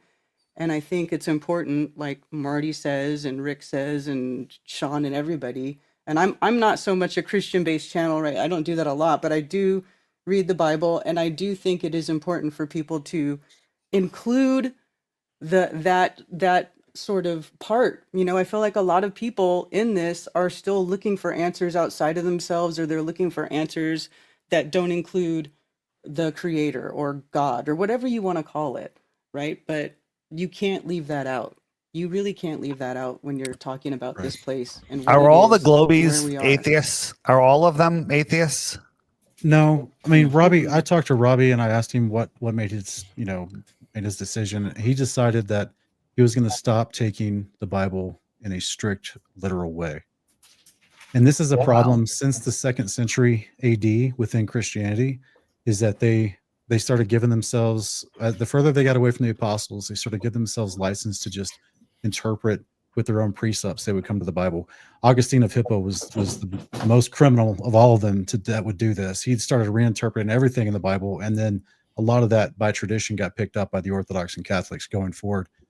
But I love what Karen just said, and just real quick, if I may, just add on to that. What if what if there was someone in history that the creator said, what if I just showed him everything? I showed him how all the luminaries worked. I showed him where the ends of the heaven was. It rested on the earth. I showed him all this wonderful stuff. And what if actually I admonished him to tell all the inhabitants of the earth to abide by the behavior of the creator, and simultaneously called him a prophet? And that guy's name is Enoch. This has actually already been addressed literally at the start of humans' history story. This guy named Enoch, that's quoted in the New Testament, quoted by Christ as well, he claims to have actually been shown both the heavens and the earth realm. And in chapter 33 of what we have left from the writings of Enoch, what's compiled in what's called First Enoch, it says he went to the ends of the heaven, where the heaven rests upon the land, upon the earth. And he actually saw fantastic beasts there. So if that is the outer region of land next to the firmament that rests on the earth, it was once inhabited with an ecology. And so I just think it's fascinating that he got to see the luminaries. He got to chart the sun, moon, and stars and how they move every day of the year. And that particular model of creation was battled against by the Greeks who worshiped Zeus, who that same model then got carried over into rabbinic Judaism that then battled against in the 1st century AD. This is historical. This isn't Sean just speculating. The 1st century AD, rabbinic Judaism came in specifically under the guise of the leadership of a guy named Rabbi Akiva. He's considered one of the great reformers of 1st century Judaism after the days of Christ. And he decided we're going to threaten people's salvation if they try to read the book of 1st Enoch and Jubilees, which has a specific calendar based upon what Enoch saw as a testimony for Israel to know how this world works. And as a result of that, months, right? no, it's 12 months total. And what, as a result of that, going forward, the Christians who did not have a strong familiarity with Jewish history or Israel's history, they just adopted Rabbi Akiva's opinion, which was people shouldn't read this book. Now, there's pockets of people throughout history that did keep the book, like the Ethiopian Christians, and they've had it in their Bible this whole time. And that's why if you talk to like an Ethiopian, they think it's crazy that we don't consider Enoch an actual valid part of Scripture, because he actually tells you how this place works. And so for anyone out there that is, like Karen was talking about, that is contemplating the spiritual side of this, and there is claims within the religious texts of ancient Israel that the Creator himself showed mankind how this place works as he made it. And that information has been greatly suppressed throughout history. And if I can real quick, I'd encourage everybody to check out, if you're interested in more of that information. I mentioned Uncommon Ground. We did episodes on the calendar, like Rick just asked about recently, episode 52. But yeah, check out my YouTube channel. We've done work on the underworld, the layers of heavens, and what different books of scripture that's been included in other Bibles across the world, what they've said about the layers of heavens. I'd love y'all to check it out.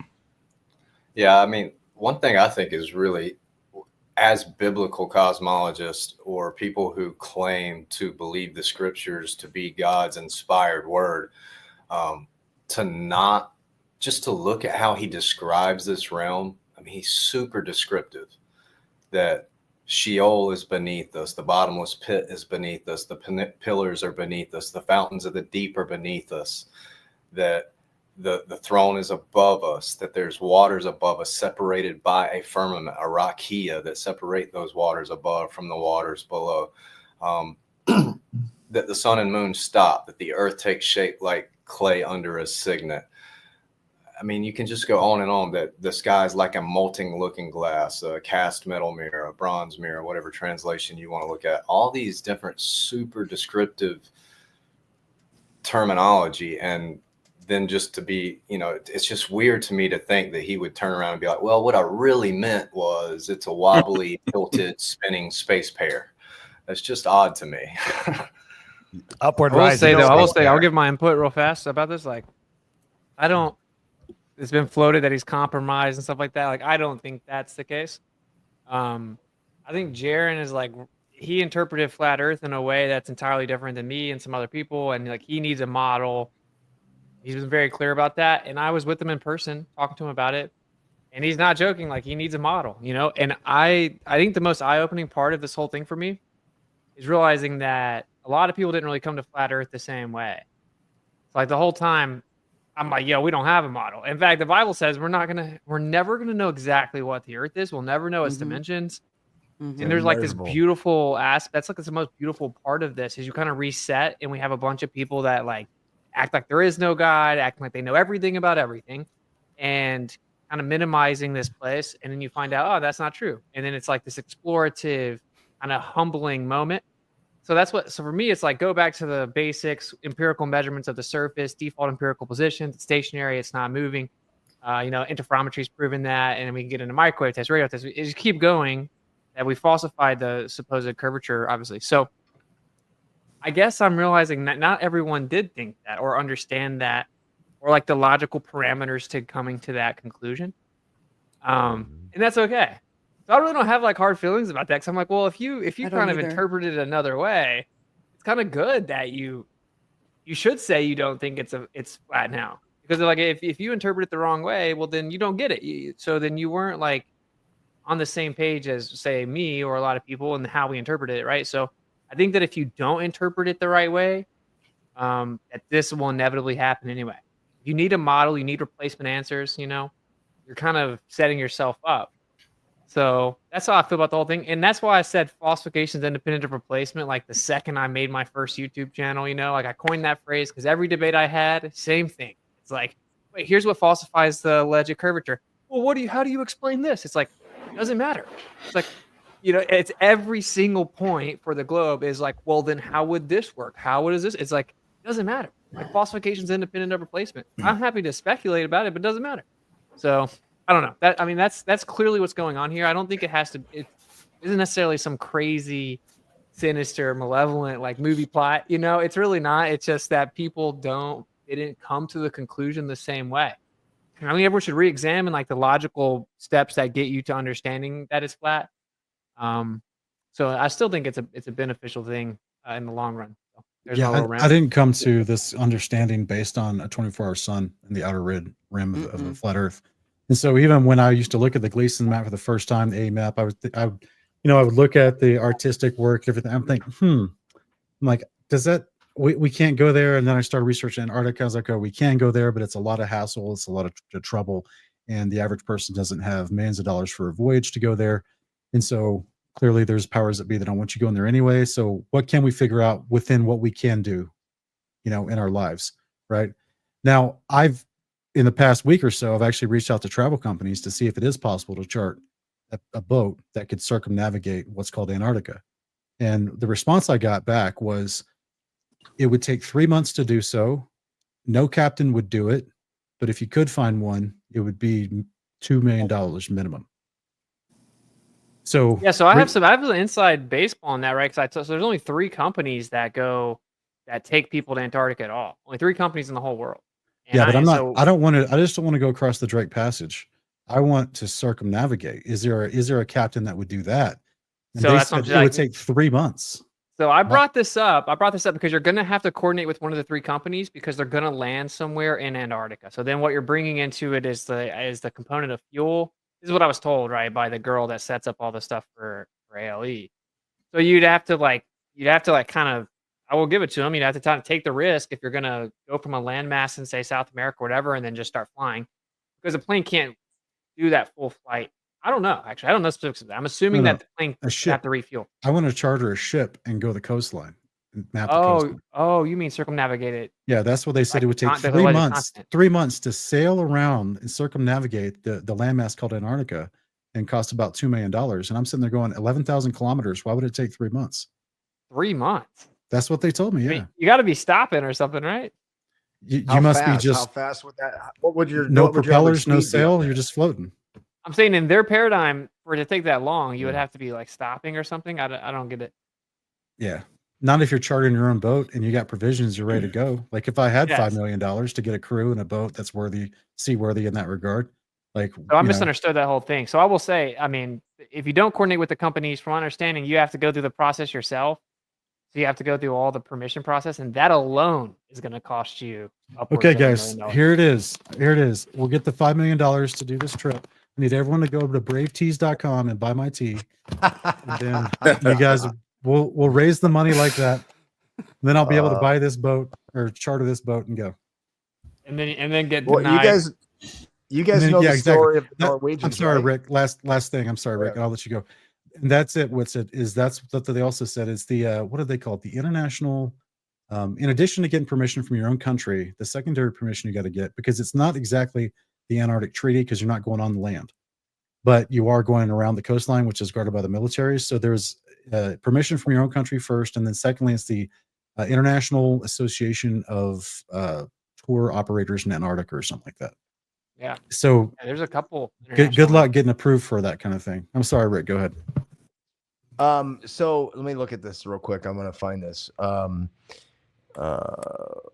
So the Antarctic Treaty years ago, there was a guy named Harley Andhoy. He's the one I think that returned to Antarctica without authorization. And they were sailing. And if you guys remember the story where the part of the crew ended up dead and the guy barely made it out alive. Do you remember the story? I don't know. I can't remember all the details, but I actually talked to this guy early on in the flat earth thing. And I asked him, I said, were you there to check on flat earth? Were you actually researching this? And he abruptly ended the conversation, and that was it, and hung up the phone. So I don't know. I don't think you can just go down there and sail around it. I don't think you can just do that. I think the treaty goes off the ice far enough, or the land far enough, that you're not allowed to get in those waters and just go where you want to go. Not to mention, we're told about all these different bases, right? We're told about the southern bases off of South America. What other bases do we have, and where are they located? Like Dave was showing that map earlier where they were located. You don't hear about those as much. You don't hear about those locations because there's a lot more water between those two spaces to get there from the southern coast of Africa and also Australia. It's a lot further of a journey. So I think just logistically, for those purposes, there's a strategic system set up for off the southern tip of South America just because of the distance. So I don't think you can just go down there and do this. But I'm with you. If we can get it done, as long as my kids are grown and gone, I'm there. And Witsit, you have to go with us, buddy. I'm not in a rush to go back, so. Well, I would say of the three that I looked into, the most expensive way to get to, the most expensive one was the one that left from South Africa, and you had to fly in a private jet, a private chartered jet, and it was over $100,000 a person just to go to Antarctica from South Africa, and I'm not going back to go to the geographic pole. Unless it's something like that, bro. There's one that's like real bougie, and if someone wants to take me to go to the real bougie one just so I can come back and say it's flat still again, then that's cool. But otherwise, man, I'm straight. It's not like we went to Ibiza, bro. It wasn't that cool. It was pretty in the plane for a sec, and then you want to leave. Hey, I might be there in December. I'm hopefully gonna fundraise and then race the marathon on December 13th. Yeah, that's layered psycho, because it's like the sport is the other sport's punishment, like running long distances, and then you're gonna go do that in Antarctica. I give you props for it, man. And then you'll come back, you will be a shill, bro. You'll get initiated.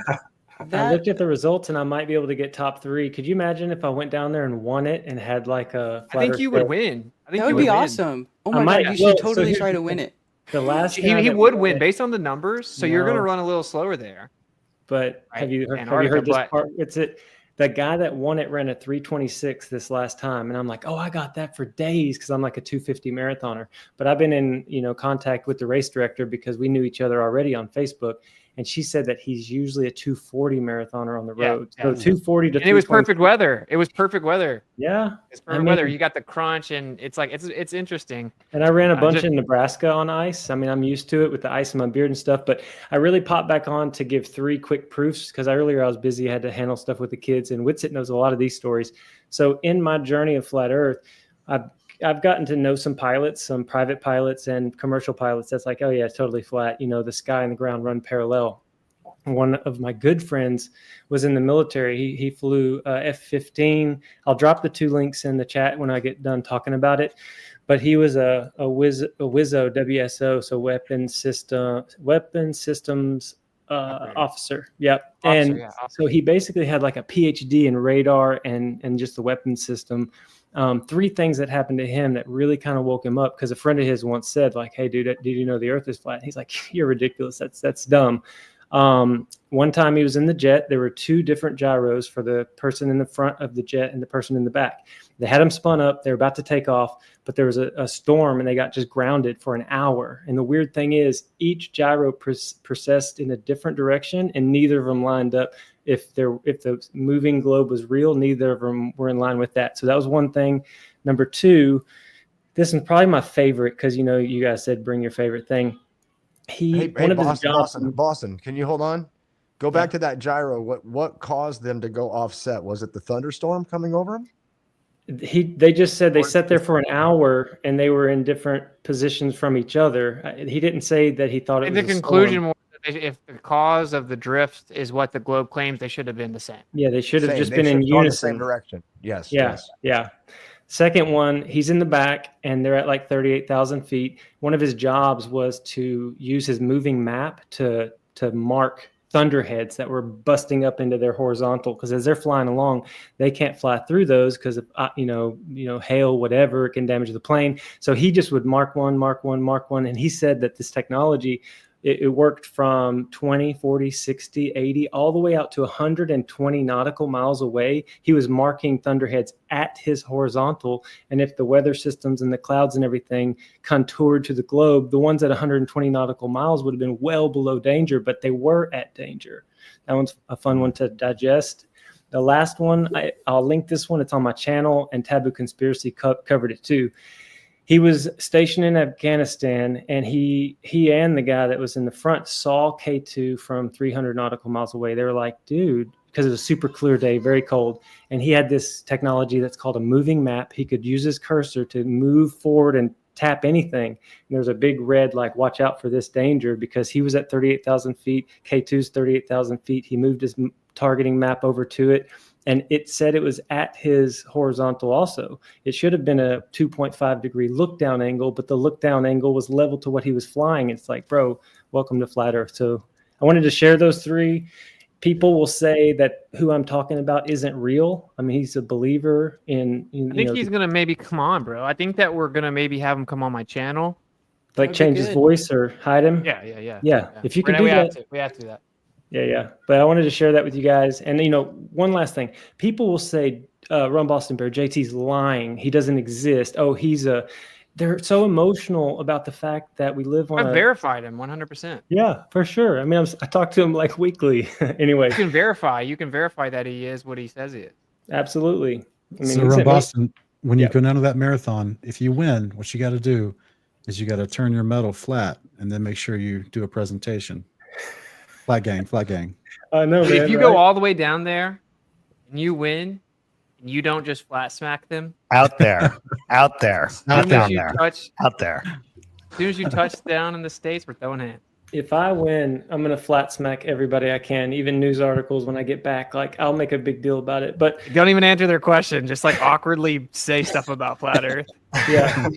And guys, I know there's a lot of drama and it's crazy, but I'm not in this for the drama. The truth is the truth, regardless of people's emotions about it. And I think it's awesome that, when I have coffee on my back porch one morning, the next morning, I'm not 1.9 million miles somewhere else in space. It's just right there. It's grounded. It's fixed. That stabilized my own faith. I already had faith in the Messiah 15 years ago. And now I'm just like, this place was created special. It is in the center. It's amazing. And it's not moving unless you're talking about a landslide or an earthquake. So keep crushing, y'all. I got to go. Got family in town. Got a 15K race tomorrow. But I love y'all with all my heart. And congrats on the new baby. Yeah, let me show that real quick. Yeah. Shout out to your wife. What a legend. Natural birth. She did it. And she's our baby right now is 8 days old. This is just moments after she was born. Beautiful. Wow. Yeah. So thank you guys. Sean, thanks for hosting today. And y'all just keep pushing forward. Peace. Thanks, JT. Thanks. Hey, before, I don't know how long we're going or whatever, but I do want to kind of say something at one point about the whole drama. Because, I think we're about to, I guess Jaren's doing a stream now. Someone's said that the title of the stream is something like Liars, Flat Earth, or whatever. Yeah. We're wrapping up at the top of the hour, so do it now. That's a good idea. I mean, I'll try and do it. I'll try to be real concise here, right? But this is the thing, right? Plenty of time.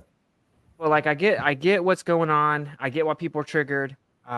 Even myself, I'm perplexed, but dude, I was talking to Jaron in person, and I'll just tell you from my experience, like he was just like genuinely going through it and trying to figure it out. That's what happened, right? I talked to him. We were with each other like the entire time. Very rarely like were we not around each other, and so we were actively talking about it. I strongly disagree with his conclusion. I think his conclusion's illogical. Right? I think it's obviously a fallacy to even pitch it. But all that aside, I don't think that what's going to help with the situation is saying that he is compromised and stuff like that. Now, like, right, you can say that if you want. I'm just saying, like, I'll tell you from the inside, I don't think he is at all. Could he be? Sure. Would he be able to trick me? Would he tell me if he was? No, I get it, but I'm just saying I don't think he is. And I think he had a conclusion that he felt like he couldn't stand behind anymore. He couldn't say the thing he's been teaching everyone, that model, was true anymore. And that was his thing, you know? So I'm just saying that what will make it worse is starting to attack him back. And that's just my opinion, because I can kind of put myself in his shoes a bit. And I know that, like, he's going to reciprocate the energy. So that's all I would say. I mean, I won't say too much. I believe more in, like, you know, if you have a relationship with someone, talking to them in private. And so, like, I've talked to Jaron many times, and I don't think he's a liar. I don't think anything like that. I think it's weird. I think that what's happening is the kind of the drama and the battling back and forth has made him dig his heels in and go even harder. And it's just detrimental to everyone in that case, right? So it is what it is. Obviously, he's his own man, and he's doing what he's doing. But that's just my opinion for what everyone thinks. Everyone keeps begging me to talk about Jaron. It's like, well, no, I will say I will fully disagree with his conclusion. I think it's completely illogical. It requires throwing out tons of physical evidence and just ignoring it. It's fallacious, et cetera, et cetera. But, like, I have a relationship with Jaron. I know him, you know what I'm saying? And I don't think the route forward for either side, this goes for Jaron as well, obviously, is to, like, start attacking, calling people liars, whatever. I think it's weird. We have been attacked and slandered for years, right? And so that we actually are people that are trying to find the truth and trying to speak the truth, even though it's extremely detrimental in many ways. And that didn't change. That didn't change when we got back from Antarctica, you know? And so that's kind of maybe the most disheartening part of it for me is like, I don't know, you know what it's like to be on this side and to go through it. You know our real motivations. You know, like, the, you know, what you have to give up kind of to do this. So there's I don't know if he's actually going to be watching this before he goes live, but I would just say, I think everyone should kind of chill out in terms of the accusations of lying and all-out war. And that's why I've stepped away, because I'm just not going to participate in that. I think it's stupid. I think something as beautiful as the truth of this realm is way too special, right? To be tainted with all of this bad, low vibrational, like, hatred and toxicity and stuff like that. It's all very lame.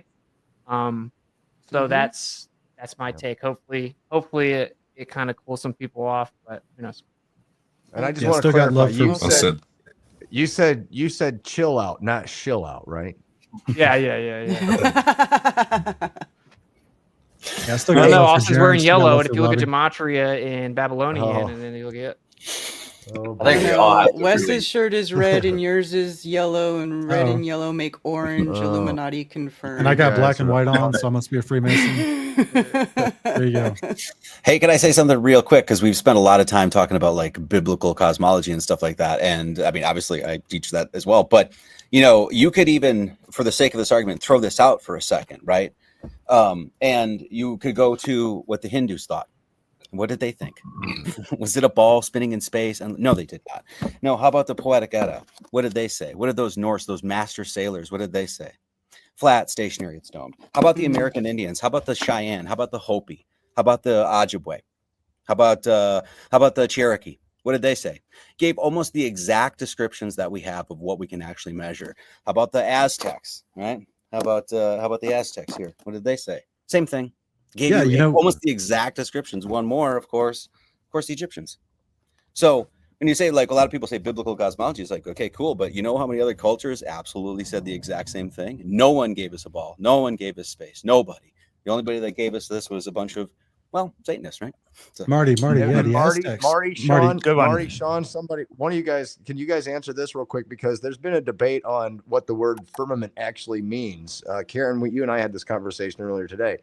when the Bible says firmament, and people say, well, and I heard Will Duffy say it's the expanse. Okay, well, is that really what it means, or is it the action of what he did with the firmament that it is the expanse? Go ahead. Yeah, Rick, what they're doing with that word expanse, it comes from the Greek word stereoma, and they're taking it into a modern English connotation, meaning something that's expansive, as in empty space. But the technical definition in the Greek for stereoma is a solid structure. There is no question about the definition from scholars and from lexicons. It's only modern interpretation of that definition in an English mind. Well, and even a lot of modern Hebrew root word is also a solid structure. Yeah. Yes. And even a lot of modern English dictionaries will define expanse as a continuous surface. Yeah. Right. But like Brown's Driver Briggs, the Strong's Concordance, all these say that it was conceived as a solid dome, a hemispherical supporting waters above it. Right. Genesis 7 says it has windows in it. Isaiah and Revelation say it'll roll open like a scroll. We're talking about something physical for sure. And what was it? The Encyclopedia Americana 1959, I believe, was it, that said that the firmament is a dome? A lot of sources have saying that. Don't what's that? I recall. Not a dome, but a shelf. What I read, it says it's hammered out flat, like a looking glass. Like, to me, it describes it as a flat surface. Yeah, that's what I read. Yeah, there's two descriptions, Karen. So in Exodus 24:10, when it talks about how they saw the God of Israel, and under his feet was a firmament or a heaven piece, clear as the heaven. So it's describing, both in Ezekiel 1 and in Exodus 24, it's describing how it looks, right? The substance that these heavenly beings were standing on. They called it firmament material, and that you could see straight through it, like we can see straight through the heaven above us. That's one of the uses for it, which is a flat surface. But the contextual use for Genesis 1, Genesis 7, Psalm 19, and a whole bunch of other places where it talks about Amos 9:6, it actually is a dome structure that encompasses the land of the earth. I think we should throw out all those books that Marty showed, because NASA says that it's a sphere, right? So all those books are negated because of NASA. Yeah. All right. Marty, so, I was just wondering, the Aztecs, when they're sitting on top of their pyramid and they're tripping on acid and about to sacrifice a young virgin, I wonder how much curvature they could not see from the top of those pyramids. That's a good question. When I went down to this was like way long time ago, right? I went to Mexico with my ex-girlfriend at the time, and I didn't think about any of this stuff. I wasn't on a religious quest. I mean, I guess I was at some point, early on, but and I went and I climbed this pyramid. This is long before I thought about any of this stuff. And I remember getting to the top of that. I'm like, God, I can see a long way. And I remember when I got into flat earth, that was one of the first things that I had thought of. I was like, how many mountains I've climbed? I've been to like 12,000 feet, 13,000 feet, all this other stuff. And I was like, whoa, I've never seen curvature, and I've seen a long way. So yeah, anyway. Yeah, I'm in a unique vantage point where I live in Wyoming, Colorado border, where I can actually see 5 different mountain ranges. Josh from FUB has come out and visited me, and we went up to the mountain behind my house, which is like at 9,500 feet. And I was showing him all the different mountain ranges that you can see. And just one of them that you can see is 199 miles away as the crow flies, and that's just, and I can see another one that's over 200 miles away off to the northwest. So it's a beautiful flat plain we live on. You can do a celestial theodolite thing. Yeah. I live in Akron, Ohio, and I live on the 15th floor, and it's completely flat all the way around. And it's pretty tough for a photographer and a flat earther to live on the 15th floor. I'm constantly taking pictures. I definitely have to post some of them. I wanted to say one thing, Rick, about the P900. The P900 is really, I know I'm going back in the conversation. The P900 is really awesome as far as looking at distances, but when it comes down to remote use, you just can't do it directly with the camera. You would probably have to create some type of unit that will activate the camera, and that's a tall order. So not feasible. And and the weight does have a problem, especially when you get to the P950 and the P1000. There's another thing you need to watch out for too. The P cameras are not very good with low temperatures. So I've actually used it in sub-zero weather. It locked up on me. So it's not very good in the cold temperatures. You'd have to and almost put it inside a cold- box with hand I was gonna warmers. You know, say. you'd have to put it in something. Yes. That's exactly my thought. Yeah. Yes, A clear acrylic box with some hand warmers in there. We're good to go. Exactly. But there's another thing too. Is recording time is very short. So yeah, it's like 27 minutes. Exactly. It maxes out. Right. So there's a lot of limitations as far as remote use. You can use it remote, but it can't be very far away. Okay. So it's not really good for that, which is really a bummer because it's the only camera in the industry that has that length of lens. There's nothing else like it. So Well, and your balloon would be huge. The balloons, you'd have to use a huge balloon to get that thing up off the ground. Yeah. Even using hydrogen, you'd have to use a huge balloon for that lift. Yeah, you would. And there's nothing I want to say too, as far as all this controversy going on, what really boggles my mind is that everybody's so concerned with the final experiment or whatever they call it. So my question is, do they mean to tell us that one experiment, which is basically was an observation, does that kill all the Everest mountain of evidence that we have that proves that the Earth is enclosed and flat? Okay. That's the claim. Yeah, No, we're waiting. It does not. We're waiting for people associated with TFE to actually address the mountains of evidence that's already out there. It doesn't jive with their claims. So that's where And I'm once actually having a you start- debate with Duffy next month. So we're going to see that's if he's willing to address. Hey, this is a pretty this is a pretty simple thing to remember, guys. 8 inches times the distance in mileage squared. At 50 miles, these are easy numbers to remember. At 50 miles, 50 times 50 is 2,500 times 8 is 20,000 inches divided by 12. It'll give you 1,667 feet if you round it up. That's what you should not be able to see is over 1,600 feet that you can't see at 50 miles. You should not be able to see it according to the globe. According to the ball, that's 24,901 miles. The problem is we've seen it over and over and over, time and time again, over different Refraction. Okay. Refraction. Cool name. Say, Sean, thanks for having me on. Dave, thanks for the invite. I appreciate everybody else on the panel. You guys are all doing great things, brilliant guys. I really like what Austin was saying, about the whole Jaren situation, not feeding into that bad energy, just not allowing that to be something that consumes us. Just keep moving forward in truth, and the truth is going to set us free.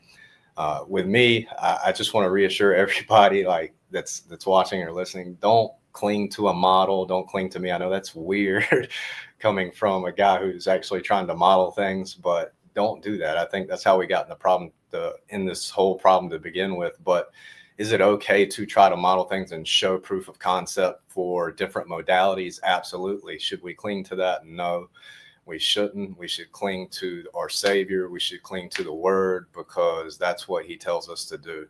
He tells us to not cling to men. And I think that's how we get involved into that negativity, is allowing men to have too much influence in our lives and our thought processes versus just trusting in our Savior to guide us and be our teacher and lead us into the truth.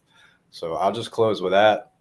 Don't get involved in the nonsense and the fighting and the bickering and all the accusations. Just move forward in truth. We know that water seeks level. We know gas needs a container. We know light needs a container, a medium, and a charge. We know these things. So fundamentally, from the start, we're in a better situation than the wobbly space pair. All right. Thanks, Joe. Hey, I'm going to drop down. Thanks for everybody for coming. I think we have a couple of people in the waiting room that you're trying to get in, Sean. Yeah. So, can you drop me out too, Sean? Thanks. And I'm glad that, this is a show where we're talking about the things that matter and not attacking other people. Those of you, there's a few people, I'm getting some messages from people like, why wasn't I invited? Why wasn't I invited? Meanwhile, they have 50 thumbnails of me, where they attacked me for the last year. So maybe that's why you weren't invited. So several people I invited couldn't show up. So, yeah. And I was going to say too, thanks for throwing this together. Sean, thanks for hosting this. Dave, thanks. We kind of talked about this just early this week, and just for this to come together this quick. A lot of people have plans usually a week out. So thanks for making the time and the dedication. Wes, good to see you, everybody. Witsit, thanks for being here. Marty, everybody, thank you. All you guys here in the square. Michael. We should thank do you. something like this quarterly and start, bringing notes like what has people done in the last quarter. Yeah. Oh, that's a good idea. I think that's a great idea, honestly. Yeah. So I'm gonna get out of here. Thank you guys so much. Appreciate it. Thank you, guys. Aaron. Great. Thank you, Aloha. Thank you. Thank you, Marty. Yeah. Shalom. Thanks for Much inviting love. me. Good talk. Blessings. Thank you, Karen. Yeah, let me drop my FE proof really quick.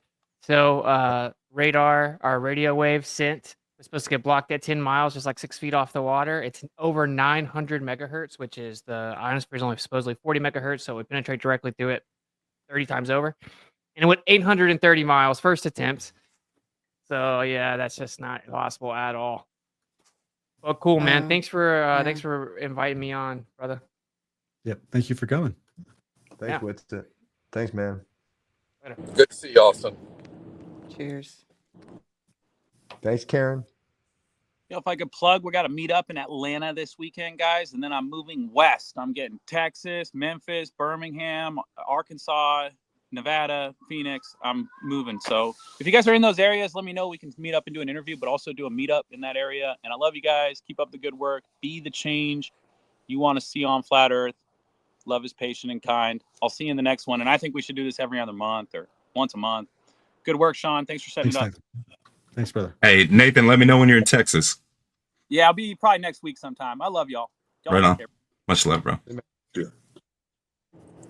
Hey guys, for the rest of you left, I don't know you guys, personally. I know Nathan and Joe and Austin, but I'm writing a Flat Earth book. The #1 distinction in that book is going to be on just the geocentric cosmology and the archaeoastronomy along with the Antikythera mechanism. So if you guys know of any bodies of work showing the archaeology that lines up with the astronomy, whether it be the sun for the solstices or the stars, whatever, I'm just looking for more information or a better body of work than what I found so far with the archaeoastronomy. So if y'all could send me anything like that, I'd appreciate it. Okay. Okay. I'll ask around. Aloha. I will. I've got people I can talk to about that. That's always been an interesting topic anyway, just how that all ties in together anyway. Yeah, I love it. It's one of the another death blow for the globe.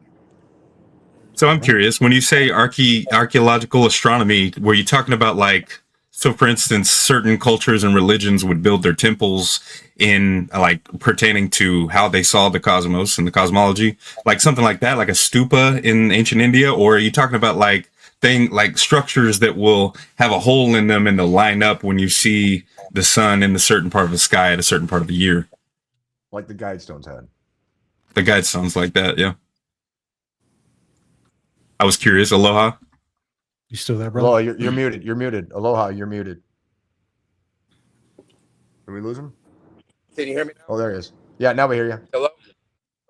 Yeah, so the video that sparked my interest in this, and I've really enjoyed looking into it the last couple months, but it was that guy who did the Lost History of Flat Earth. He did another one called The Sun in the Church.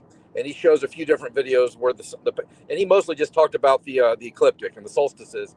But yeah, anything, the stars or the sun or maybe even the moon. I know Chaco Canyon, I think in Arizona, has some things where the moon lines up to it in different ways. But allegedly these structures are thousands of years old and they're still lining up perfectly to the sun and the moon and the stars. So anything you can find on that, I'd love it if you'd send it to me. All right. How do they get a hold of you, brother? Is there an email or something they can send it to you with? Sean, you got a list of all the Yeah, emails Dave does. Dave does. Dave's got Yeah, it. Okay. yeah. The email is email is easy. It's KeithCameronsmith@iCloud.com. Okay. Awesome. So, yeah, appreciate it. I mostly just listened today, but I really enjoyed listening to the conversation. I think we should do this every other month or so. Yep. All right, guys. I got to run pretty Thanks, soon. hey, Michael, Aloha. this Aloha. place. Okay. Yeah. Yes. You guys good? Last words? Be Check out. Bless the Father. Just apologize to everybody. I'm going to apologize to everybody that didn't get the invite. That it was very clustered this week. I had a lot of things that I was trying to get done, and all I can tell you is that there were a few faces that came up here and didn't get to say a lot.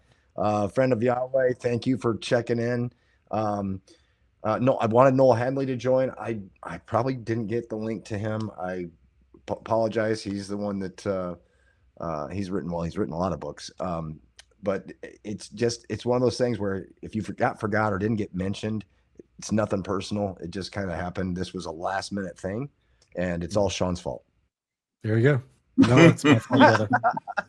Yeah, like I said, I reached out to several people that couldn't show up today. It was just too short a notice. But guys, I got to jump off personally. So thank you so much, everyone, for being here. Everyone, live chat, please hit like, share this video, and we hope to do it again. Bless you guys. Yep. Absolutely. Thanks, brother. Much love. Thanks, man. Shalom. Got two flavors. I think today I'm gonna go with this one. Here it's just not gonna stop, so whatever. This one helps with restlessness, nervous disorders, asthma, digestion, high blood pressure, insomnia, pain, GI discomfort. I'm so excited. It is for inflammation, anxiety, high blood sugar. Actually, I'm gonna do this one instead. Anxiety. They were also super kind enough to send me 100% raw Cheyenne honey. Okay, disco bottle of tea. Let's let her simmer. So cute, because this one says our Tree of Life blend, and this one's our Relaxing Sabbath Rest blend. It's all godly. Prayer for healing for me, please, in my ear, and this bird to please be quiet.